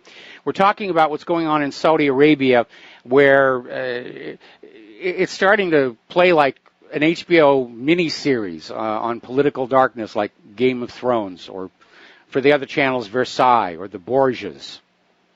And it's really getting dark over there, and they're trying to figure out what is really going on with the arrest of all these princes and ministers, supposedly for corruption. Consolidation of power, yes. Clearing opposition to a potential war with Iran, possibly. And then there's the money aspect. As you know, following that rather poorly thought out attempt to harm Russia with an oil price war, Saudi Arabia's economy got hit very, very hard. They actually started to issue government bonds to keep going because of that. And so now they're not as flush with money as once they were. Well, under Saudi law, if you are convicted of certain crimes, including corruption, the state acquires all of your wealth. And we're talking about $33 billion with a B dollars from some of these people who've been arrested. And that's a very Soviet thing to do. I mean, back in the days of Stalin, remember, you've probably heard the phrase, you know, this person was liquidated or that person was liquidated. They even used it in the Wizard of Oz in reference to the Wicked Witch of the West. But it actually began with a Soviet government operation, if you will, that would basically assassinate very wealthy people and confiscate their wealth, liquidate their assets. So that may be going on here as well. Now, we talked the other day about how a lot of these people who've been arrested were linked to Hillary and the Clinton Foundation, and now, according to this article in Blacklisted News, apparently many of them were tied in with the Podesta group as well. So once again, the focus comes back to that Podesta lobbying group, and as you know, John Podesta was Hillary Clinton's campaign manager, the one she beat up the night she lost. His brother, Tony Podesta, has now stepped down as more questions are raised about just what the Podesta group has been doing. Does it go beyond merely lobbying to being an international fixer? Now, over at fortrus.com, they're looking at Hariri's resignation, and they're seeing it as a sign that the Saudis and U.S. and Israel are pursuing a Plan B, which may be to go into Lebanon, go into Iran, try and encircle Syria, and starve it into submission. But Turkey's a wild card right now. It's kind of hard to know what's going on. There's another article that came out over in Tasman News saying that Hariri resigned because he failed to carry out Saudi directions in basically Saudi's seditious plots in Lebanon. That's what he was assigned to do. Riyadh was backing him, and he failed. And there's even another article that came out of Fars News saying that Hariri is actually under detention in Saudi Arabia because he phoned in his resignation from Saudi Arabia. Nobody's seen him since, and Fars News is saying that he's actually under detention by the Saudis. That's definitely a dramatic turn of events. Meanwhile, the Saudi State Minister for Arabian Gulf Affairs is out there making war talk, saying, we will use all power to confront the party of Satan. So they're already calling down the religious imprimatur on everything they're doing. They even did it with the arrests of the princes and the ministers, saying it's the duty of every devout Muslim to fight corruption. And yes, that is in the Quran, but they're trying to basically sell the idea that what they're doing is holy and religious and blessed and so forth and so on. Meanwhile, we reported earlier in the week, actually yesterday, that Saudi Arabia has totally blockaded all of Yemen, all of their seaports, all of their airports, all of the land borders, and the United Nations today is saying that Saudi Arabia's decision to shut down all these access points is preventing the United Nations, and for that matter anybody else, from sending humanitarian aid to the war-torn country. So here we have Saudi Arabia imposing a starvation regime on the people of Yemen. And we're not talking about combatants. We're talking about ordinary people who are not part of the war, who just want to live their lives and be left alone. They are being starved into submission by Saudi Arabia, acting on behalf of the United States government. Now, here's an interesting article. This came out of the Real News. And it's talking about how several members of Congress have introduced legislation to invoke the War Powers Act with an aim to shut down U.S. support for Saudi Arabia's war in Yemen, and accepting that the resolution will not pass because the vast majority of people in Congress like war. Well, let's give them all rifles and ship them to the front line, and that might change their opinion about how much fun war is real quick. Now, we're going to do a quick little shout-out to our on-air affiliates who are just now rejoining our network. Steve Bannon is out there saying the Middle East is on a knife edge in the last 48 to 72 hours. He's certainly right about that. But then he goes on to say that President Trump and the United States of America have had enough of it, and we're just not going to tolerate anymore this financing, the exporting of radical Islamic terror into Western Europe and the United States. Well, Bannon seems to be unaware that the radical Islamic terror is blowback from endless U.S. meddling in all those Middle Eastern countries. Nobody gets up one morning and just says, oh, there's nothing on TV. I think I'll become a terrorist today. There's nothing better to do. People are made into terrorists by going about their business in their homes, down at the marketplace, getting food for dinner, and all of a sudden there's a blinding flash, and people they've known their entire lives, grown up with, been friends with, are lying in bloody shreds at their feet, and the shrapnel is stamped, made in the USA. That's what makes a terrorist. And Bannon needs to remember that. Because it is this endless meddling in other countries that has brought the world to the edge of World War III. And yeah, I can understand members of Congress think it's fun. They're probably heavily invested in defense contractors, and it's not like they or any of their families are going to be in any danger. Now, over in Israel, in East Jerusalem, which according to the United Nations is supposed to be Palestinian territory, Israel has made the decision to construct 300 new settler units in East Jerusalem. Just totally unconcerned with world opinion or the United Nations. Now, over in North Korea, commercial satellite imagery of the Pyongyang nuclear test site is showing significant movement of equipment, mining carts, material, and netting within the area of the West Portal. This is a yet unused test tunnel complex, and it hasn't been active for the last several months. But over at the North Portal, where they've been doing all the nuclear testing, and they had that recent cave-in, apparently a lot of that material has now been pulled off and moved around to the West Portal. So it looks like North Korea did anticipate having to have a second underground nuclear test facility. It's the same mountain, which is still risky to be pounding on that with nuclear bombs, But apparently they've abandoned the tunnel complex where all their earlier tests have happened, and they're working on a new tunnel complex over on the west side of the mountain. So we'll see what's going to happen there. Meanwhile, very bizarre story. This came out of TASS. The White House has issued a statement, Russia should have a role in resolving the crisis around North Korea.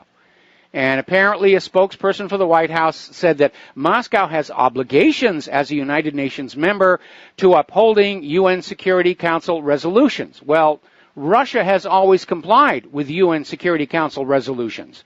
If you want somebody who refuses to comply, go down to Israel. But what's going on here is China is now pulling back. They don't want to get sucked into the North Korea mess that the U.S. has made with all this saber rattling and exercises off the coast. And so now the U.S. government is going to turn to Russia. Come on in, we'll whoop on North Korea, it'll be fun. Frankly, it reeks of desperation on the cusp of madness. And the other message about the UN Security Council is a dig at Russia for exercising its vetoes on U.S. resolutions. But Russia does have that right. And now the U.S. is starting to understand how the rest of the world feels when the U.S. will veto any Security Council resolution regarding Israel. But they're trying to convince Russia to just go along with us in North Korea and everything will be hunky-dory. But I don't think Russia sees it that way. Certainly, China doesn't see it that way. Now, here's an interesting article that came out in USA Today, and the headline is very alarming. South Koreans say war with North Korea, a life or death matter. But if you actually read the article, it says the opposite. And they're talking about this South Korean gentleman, Woo, who runs a survivalist website, and he's a consultant with local governments on how to prepare for disasters. And he's 44 years old, and he says he's trying to help prepare people for war, but he says most South Koreans aren't taking North Korea's threats seriously.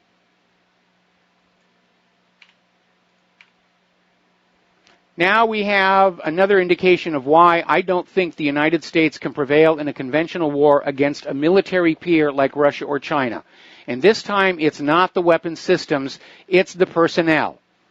And if you have not heard about it, you will now. This is called the Fat Leonard corruption scandal.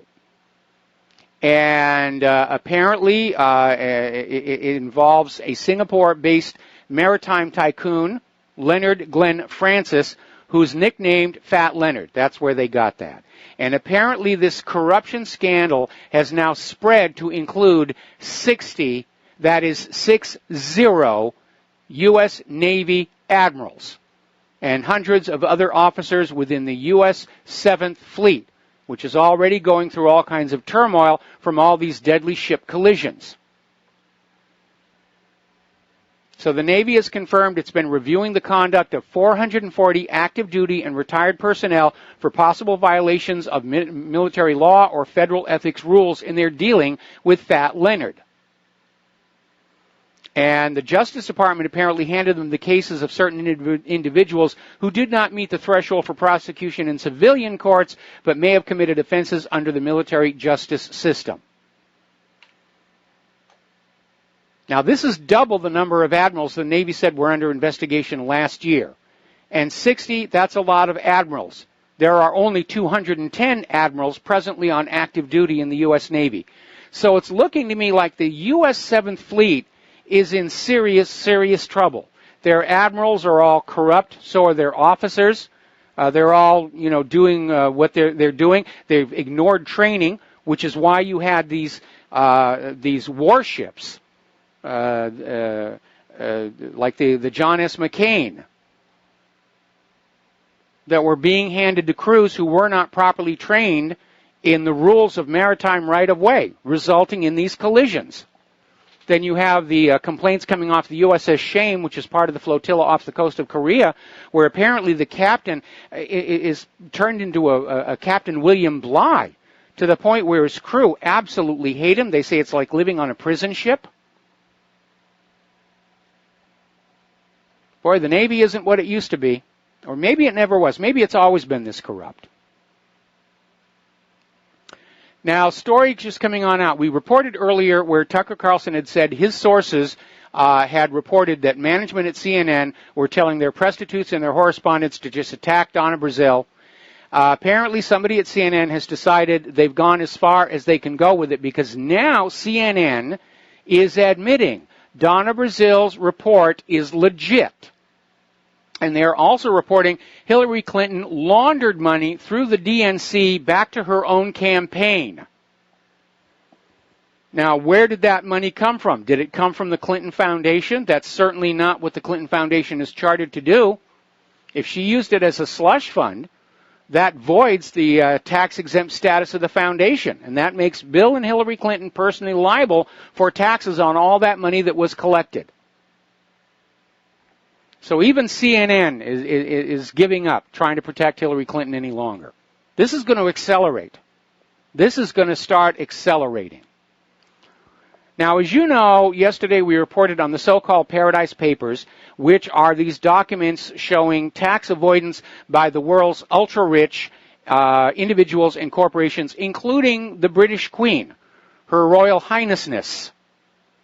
And the leader of Britain's opposition party, Jeremy Corbyn, is saying the British Queen should apologize if tax evasion is proven. Good luck on that one.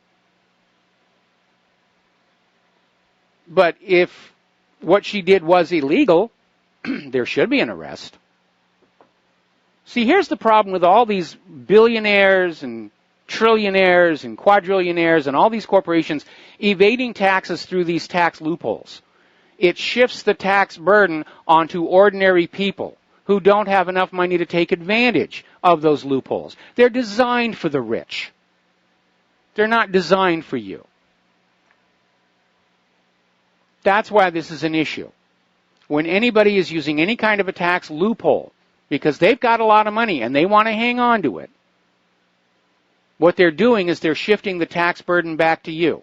Because if governments can't tax the Queen of England, they'll raise taxes on the British subjects. It's inevitable as night following the day. That's how it works.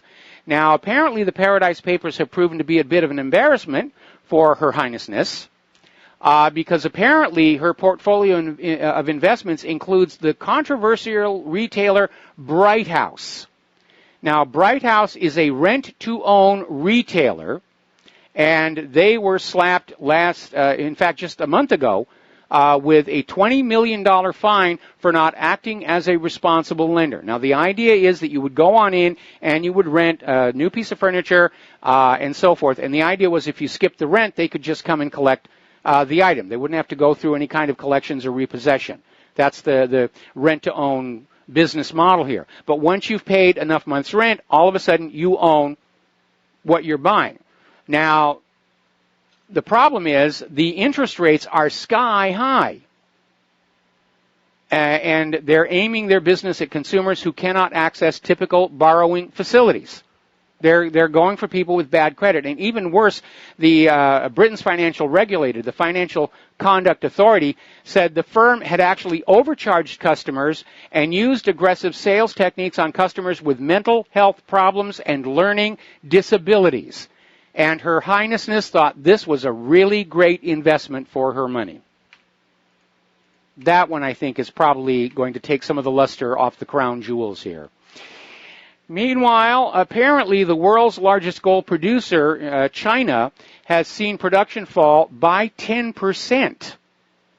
So supply is starting to dry up. Demand is going up. That means gold prices are going to go up. I think it was 12-something this morning here. And as we get into the economic news, story coming out of Investment Watch blog, this is the broadest episode of extreme equity market overvaluation in history. In other words, those wonderful numbers you're seeing on the stock market, they don't represent something good, they represent something bad. They represent how far you have to fall in a correction. Overvaluation is a warning sign. They were seeing it all during 1929. Leading up to the great crash. All right, we're going to take a phone call. Paris in Florida. Aloha. Welcome to the show. What's on your mind? Hey, Mike, I just got a question for you. One, do you think we're really going to go into North Korea? And What's the timetable on it? When do you think they're actually going to make the move? Could happen at any moment. Obviously, it won't happen while President Trump is there in the region. But after... Highlands Preserve Parkway toward Galbraith. Okay, we're hearing some kind of an echo back there. But as soon as Trump is back here in the United States of America, I would say at any moment.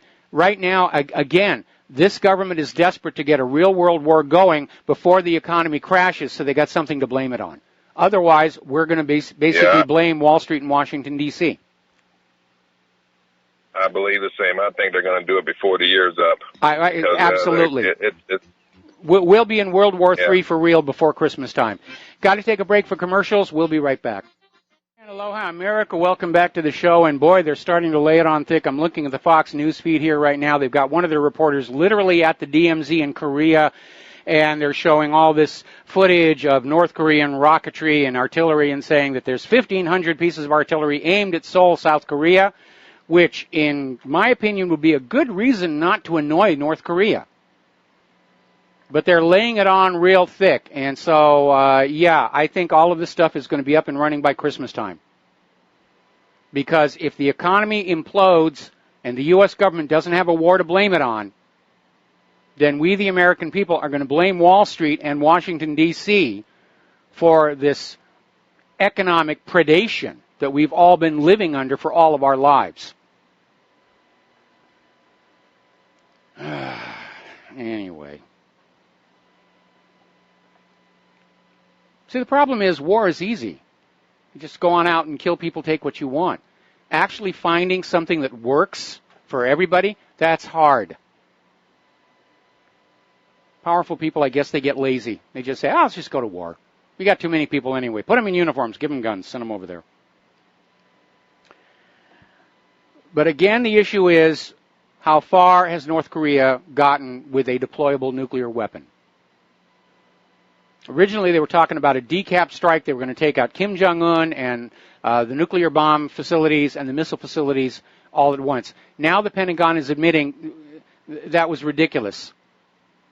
They don't know where they all are. They can't. By now, Kim Jong-un has dispersed the bombs and missile components all over North Korea.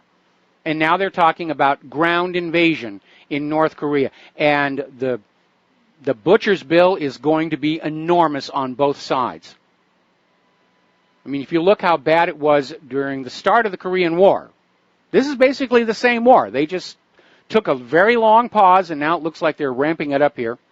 The U.S. wants to finish it because they want to say they won the Korean War, which they didn't actually do. Now, over in Germany, getting back to the economic news, BMW has recalled 1 million cars over a possible fire hazard.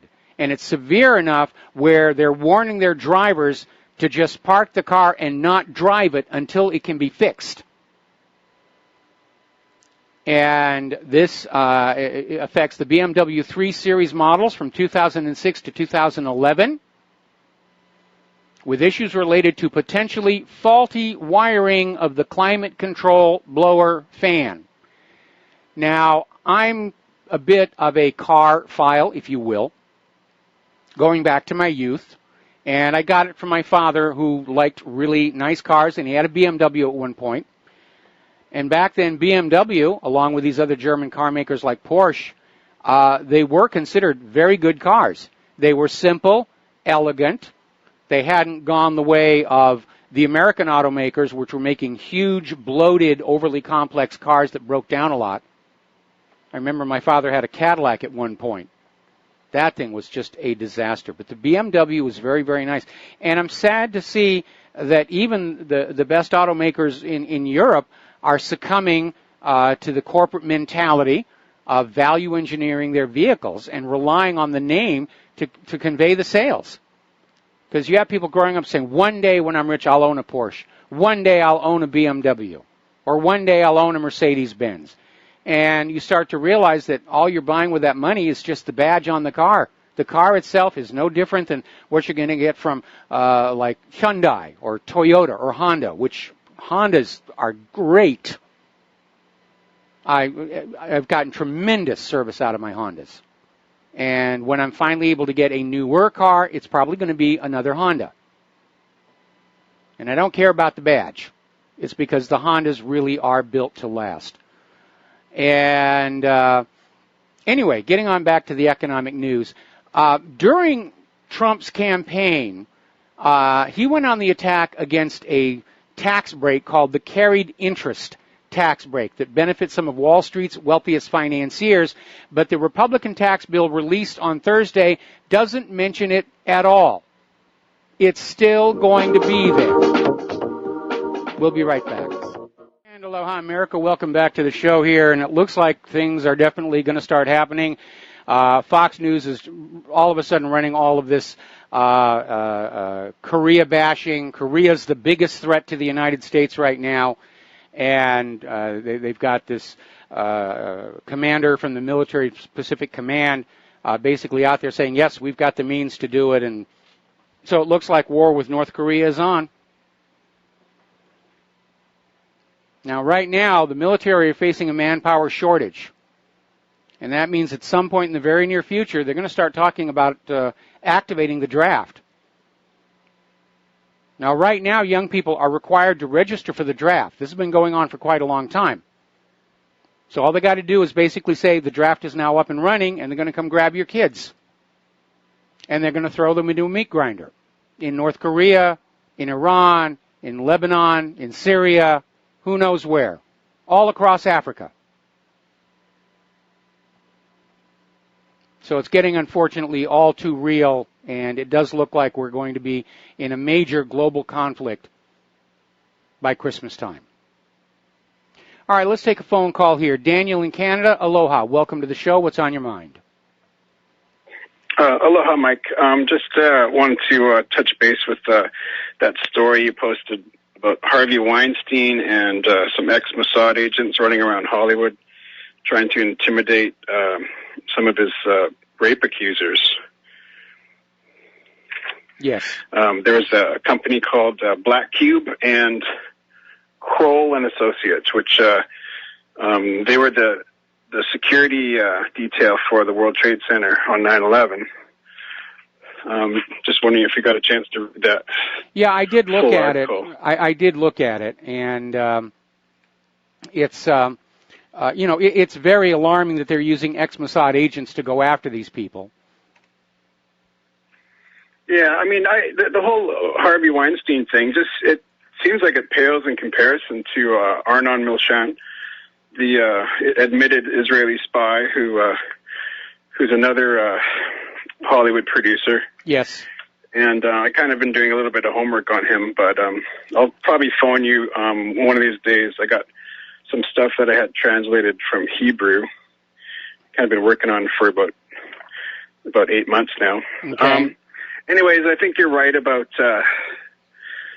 keeping focus on the whole Hillary thing and all these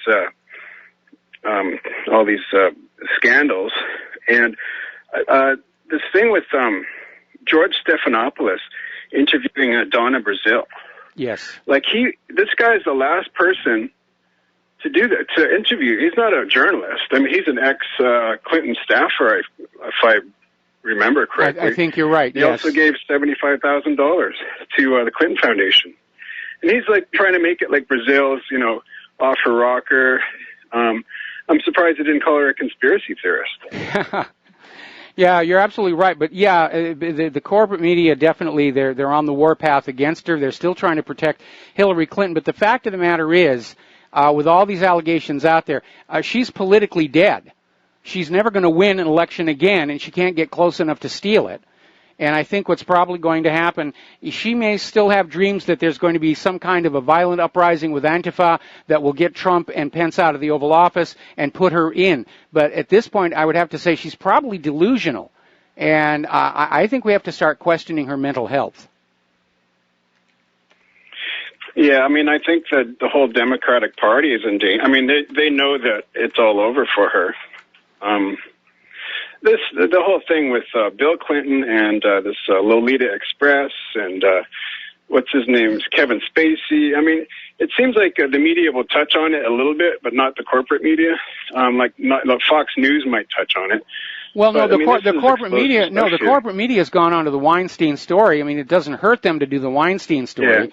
And again, I think Hillary's people are encouraging this because they're hoping that a Hollywood sex scandal is going to draw the attention of the American people away from Primary Gate and Dossier Gate and Uranium Gate and what's the new one, Scam Gate over at the Department of Justice we talked about earlier in the show.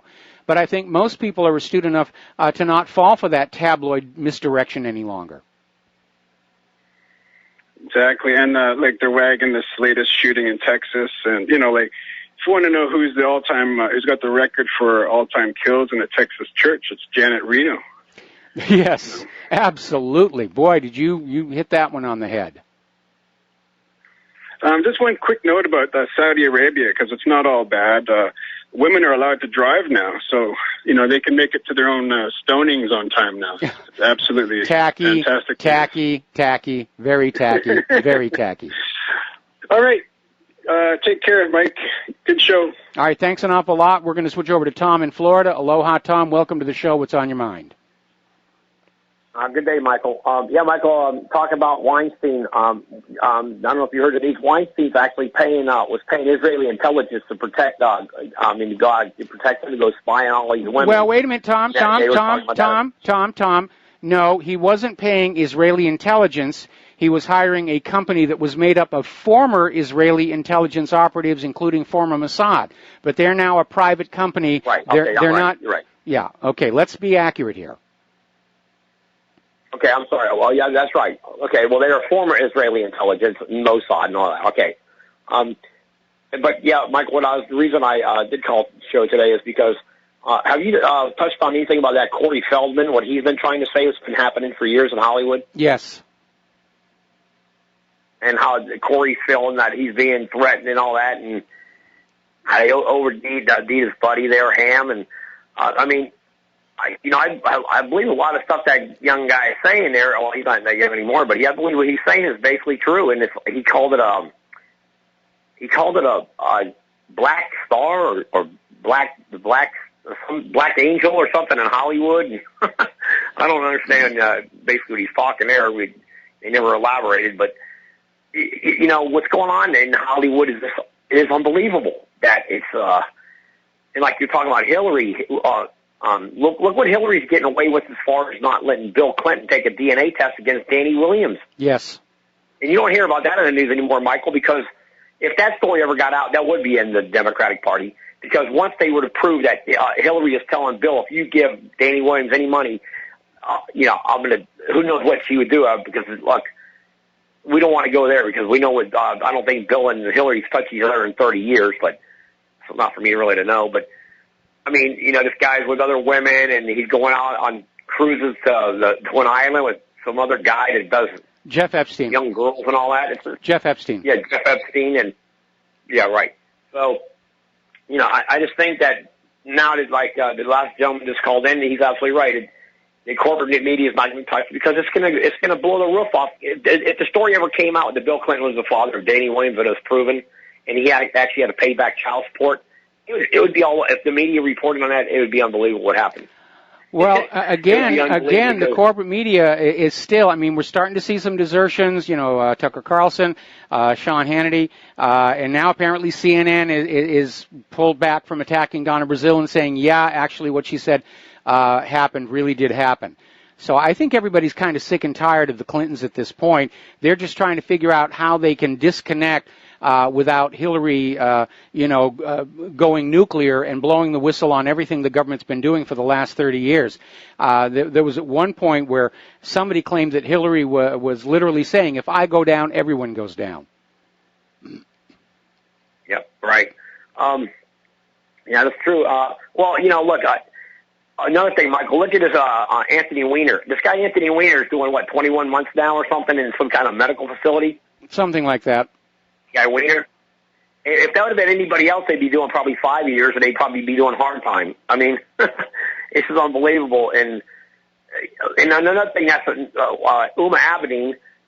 If the FBI were to really interrogate her, I'm sure they'd get the more information they could handle, and they'd probably try to cover it up anyway. But this whole thing it's just unbelievable what's happening with the left, and it blows my mind. I look what's going on in, like today they have the election in Virginia with this guy Gillespie and some other nitwit. And they, you know, in that situation alone, this guy's basically sanctuary cities. I'm still lost in that more than anything. These sanctuary cities. I don't get that one, Michael. Sanctuary cities, and these people are here illegally. Yeah, well, I mean, why do they have sanctuary cities for people who are bank robbers? You raise an interesting point there, but again, all of these are violations of Title VIII, and all of these governors and mayors who are out there saying we're going to be a sanctuary state or a sanctuary city, they need to be arrested and charged under Title VIII. Use the existing laws. Needs to be arrested. Yes, absolutely. Gary Clown needs to be arrested. If I was Donald Trump, I'd arrest him. Sorry, go ahead. Yeah, well, right now, Donald Trump needs to get himself an attorney general who's actually going to do the job. Because right now, Sessions is just another follow-on to Loretta Lynch, totally corrupt, totally compromised.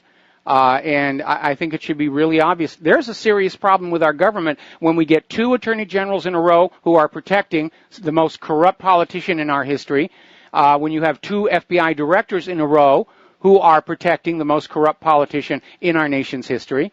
And you realize there is a big, big problem. And Donald Trump needs to start firing people and replacing them with individuals from outside the Beltway.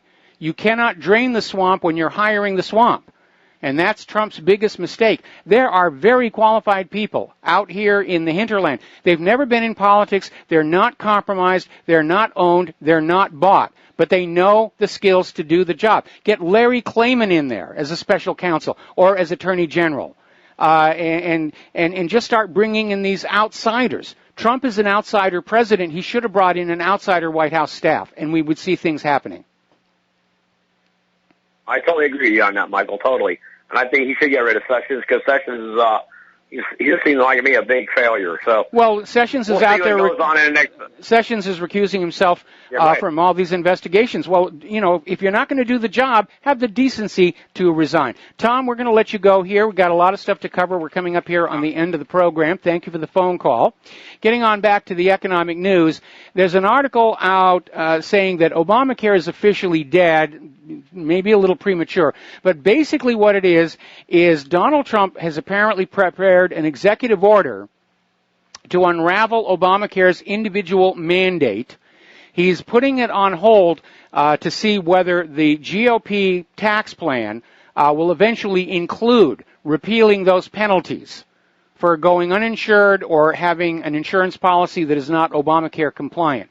But apparently, if Congress fails to put that into the tax reform, Trump is going to go ahead and use his executive order to get that one out. All righty, getting on over here to Europe, and once again, George Soros, founder and owner of the Open Society Foundation, was finally able to meet with the president of the European Commission, Jean-Claude Juncker. And it was a closed-door meeting with no announced agenda. In other words, it's all secret what they're talking about. And I'm sure Soros' concern is that the European Union, which is an essential stepping stone to the global government, is starting to fall apart. You've got Great Britain is trying to leave. You've got Catalonia is trying to leave. Now you've got Lombardia and Venice in Italy. They want to break away. And it's all starting to fragment. And it's because of the economic predations of the European Central Bank and the backlash to the open borders migrant crisis. And, of course, Soros is pushing, let more migrants in, let more migrants in. When they're the majority, the indigenous Europeans will shut up and sit down.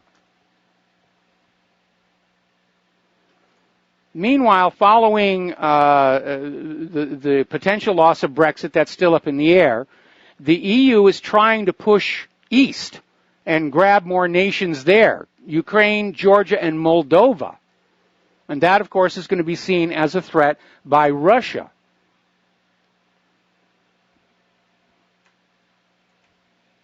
Now, apparently Germany is now on the brink of a second election because Angela Merkel is not able to form a coalition government based on the last election results. They are still deadlocked over the migrant issue. And Daniel Günther, who's Minister President of Schleswig-Holstein, said that a snap election, a second snap election, would be a disaster for the country. Actually, it would be a disaster for Angela Merkel, because she tried to soften her stance on the migrant issue during the campaign, but once the election was over, she went right back to her hardline open borders agenda, which means a new election will be worse for Merkel as a result, because they know she was lying to them. Now, Berlin politicians are calling a special meeting over fears that organized Arab criminals have now infiltrated the local police force. So how's that open borders immigration thing working out for you there in Europe here? Somebody leaked a German military report that shows Germany's top military planners believe the EU will break up sometime before the year 2040.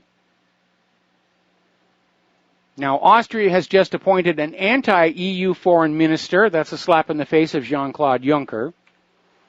And apparently, Iceland has reversed its earlier moves toward joining the EU. There were two surviving pro-EU parties. They didn't do well in the elections. And today they've basically dropped their agenda of trying to force the joining of Iceland with the EU because of the huge public opposition. Anybody looking at what's going on in Europe realizes it's a raw deal to join the EU. It's more money for the bankers. It's more territory to make it look like the EU is growing. But for the ordinary people, it's been a raw deal from beginning to end. Now, there was this teacher who was caught on video at an Antifa rally physically assaulting people. And basically a few weeks ago, Judicial Watch filed a California Public Records Act request. That's the state version of the FOA. And they filed a request with the Berkeley Unified School District to obtain information about this teacher's violent Antifa activism. And apparently the teacher is now suing the school district to stop it from giving Judicial Watch these records. Got something to hide? Like maybe she was being paid by Antifa? Antifa seems to have a lot of money. They certainly blew a huge wad of it last Saturday with all those newspaper ads for their civil war, which went nowhere. All right, we're going to take a break here for commercials. Back with the last segment of our program today after these few words. Aloha, America. Welcome back to our show, last segment of our program today, and I want to spend it talking about some new developments in that Texas shooting, because obviously the gun grabbers thought they were going to have a field day with this until it turned out that a former NRA instructor, Stephen Williford, stopped the shooter with his AR-15. And so they can't go on the warpath against, we've got to ban all these military rifles, because if there had been a ban on guns for law-abiding citizens, and it turns out the church gunman shouldn't have been allowed to have a gun in the first place because of his Air Force record, and the fact that apparently he was in a mental hospital for a while, and on prescription psychiatric drugs. And he would have been allowed to just keep doing what he was doing because there was nobody else around there to stop him. So Stephen Wilford is the hero, basically grabbed his AR-15, challenged the shooter, actually did shoot him, and had a high-speed chase down the highway until the shooter basically bled to death. But he's being hailed as a hero with his AR-15. It isn't guns, it's people. People are going to be good or bad, and they will be good and bad with whatever is at hand. A gun, a hammer, a knife, a foundation, a voting machine. Donald Trump is out there saying he's opposed to any new gun laws, and he says the problem is mental health. Guns aren't to blame here. Mental health is to blame. And apparently, this Kelly, back in 2012, was in a mental hospital, described as a danger to himself and others. And apparently he'd been sneaking firearms onto Holloman Air Force Base, attempting to carry out death threats he'd made on his military chain of command. So how did this guy get a gun? See, here we have a case of the existing laws weren't enforced. The existing systems broke down. Adding new laws and systems isn't going to solve the problem. And once again, the gun grabbers are out there saying, all you gun enthusiasts, you're all evil people. No, we're not. We're good people. We just like putting holes in paper targets. Now, as we mentioned earlier in the show, Harvey Weinstein employed former Israeli agents as part of his effort to spy on and suppress the allegations by women who have accused him of sexual assault and rape. And apparently we are getting word now that indictment for rape is about to be handed down. So that's going to be very interesting. But actress Aiea Argento was saying that, yeah, that's a reason why so many women stayed silent. They knew they were being followed. They were being monitored by these former Mossad agents, and they were afraid. They were terrified. There was, it's sort of like Hillary's bimbo squad, only with more teeth. And so, yeah, they were scared. That's the way it works. You abuse somebody, they don't go along, you send thugs after them. There's the music. I got to get on out of here. I got an interview over at Reluctant Preppers to get to. Please stay tuned for John Stadmiller. He's got a lot of interesting things to share with you. Please take what you learn here, share it everywhere, especially Russiagate, Dossiergate, Primarygate. Keep that out there. We will force the corporate media to deal with this honestly and accurately. We'll be back tomorrow. Aloha, America.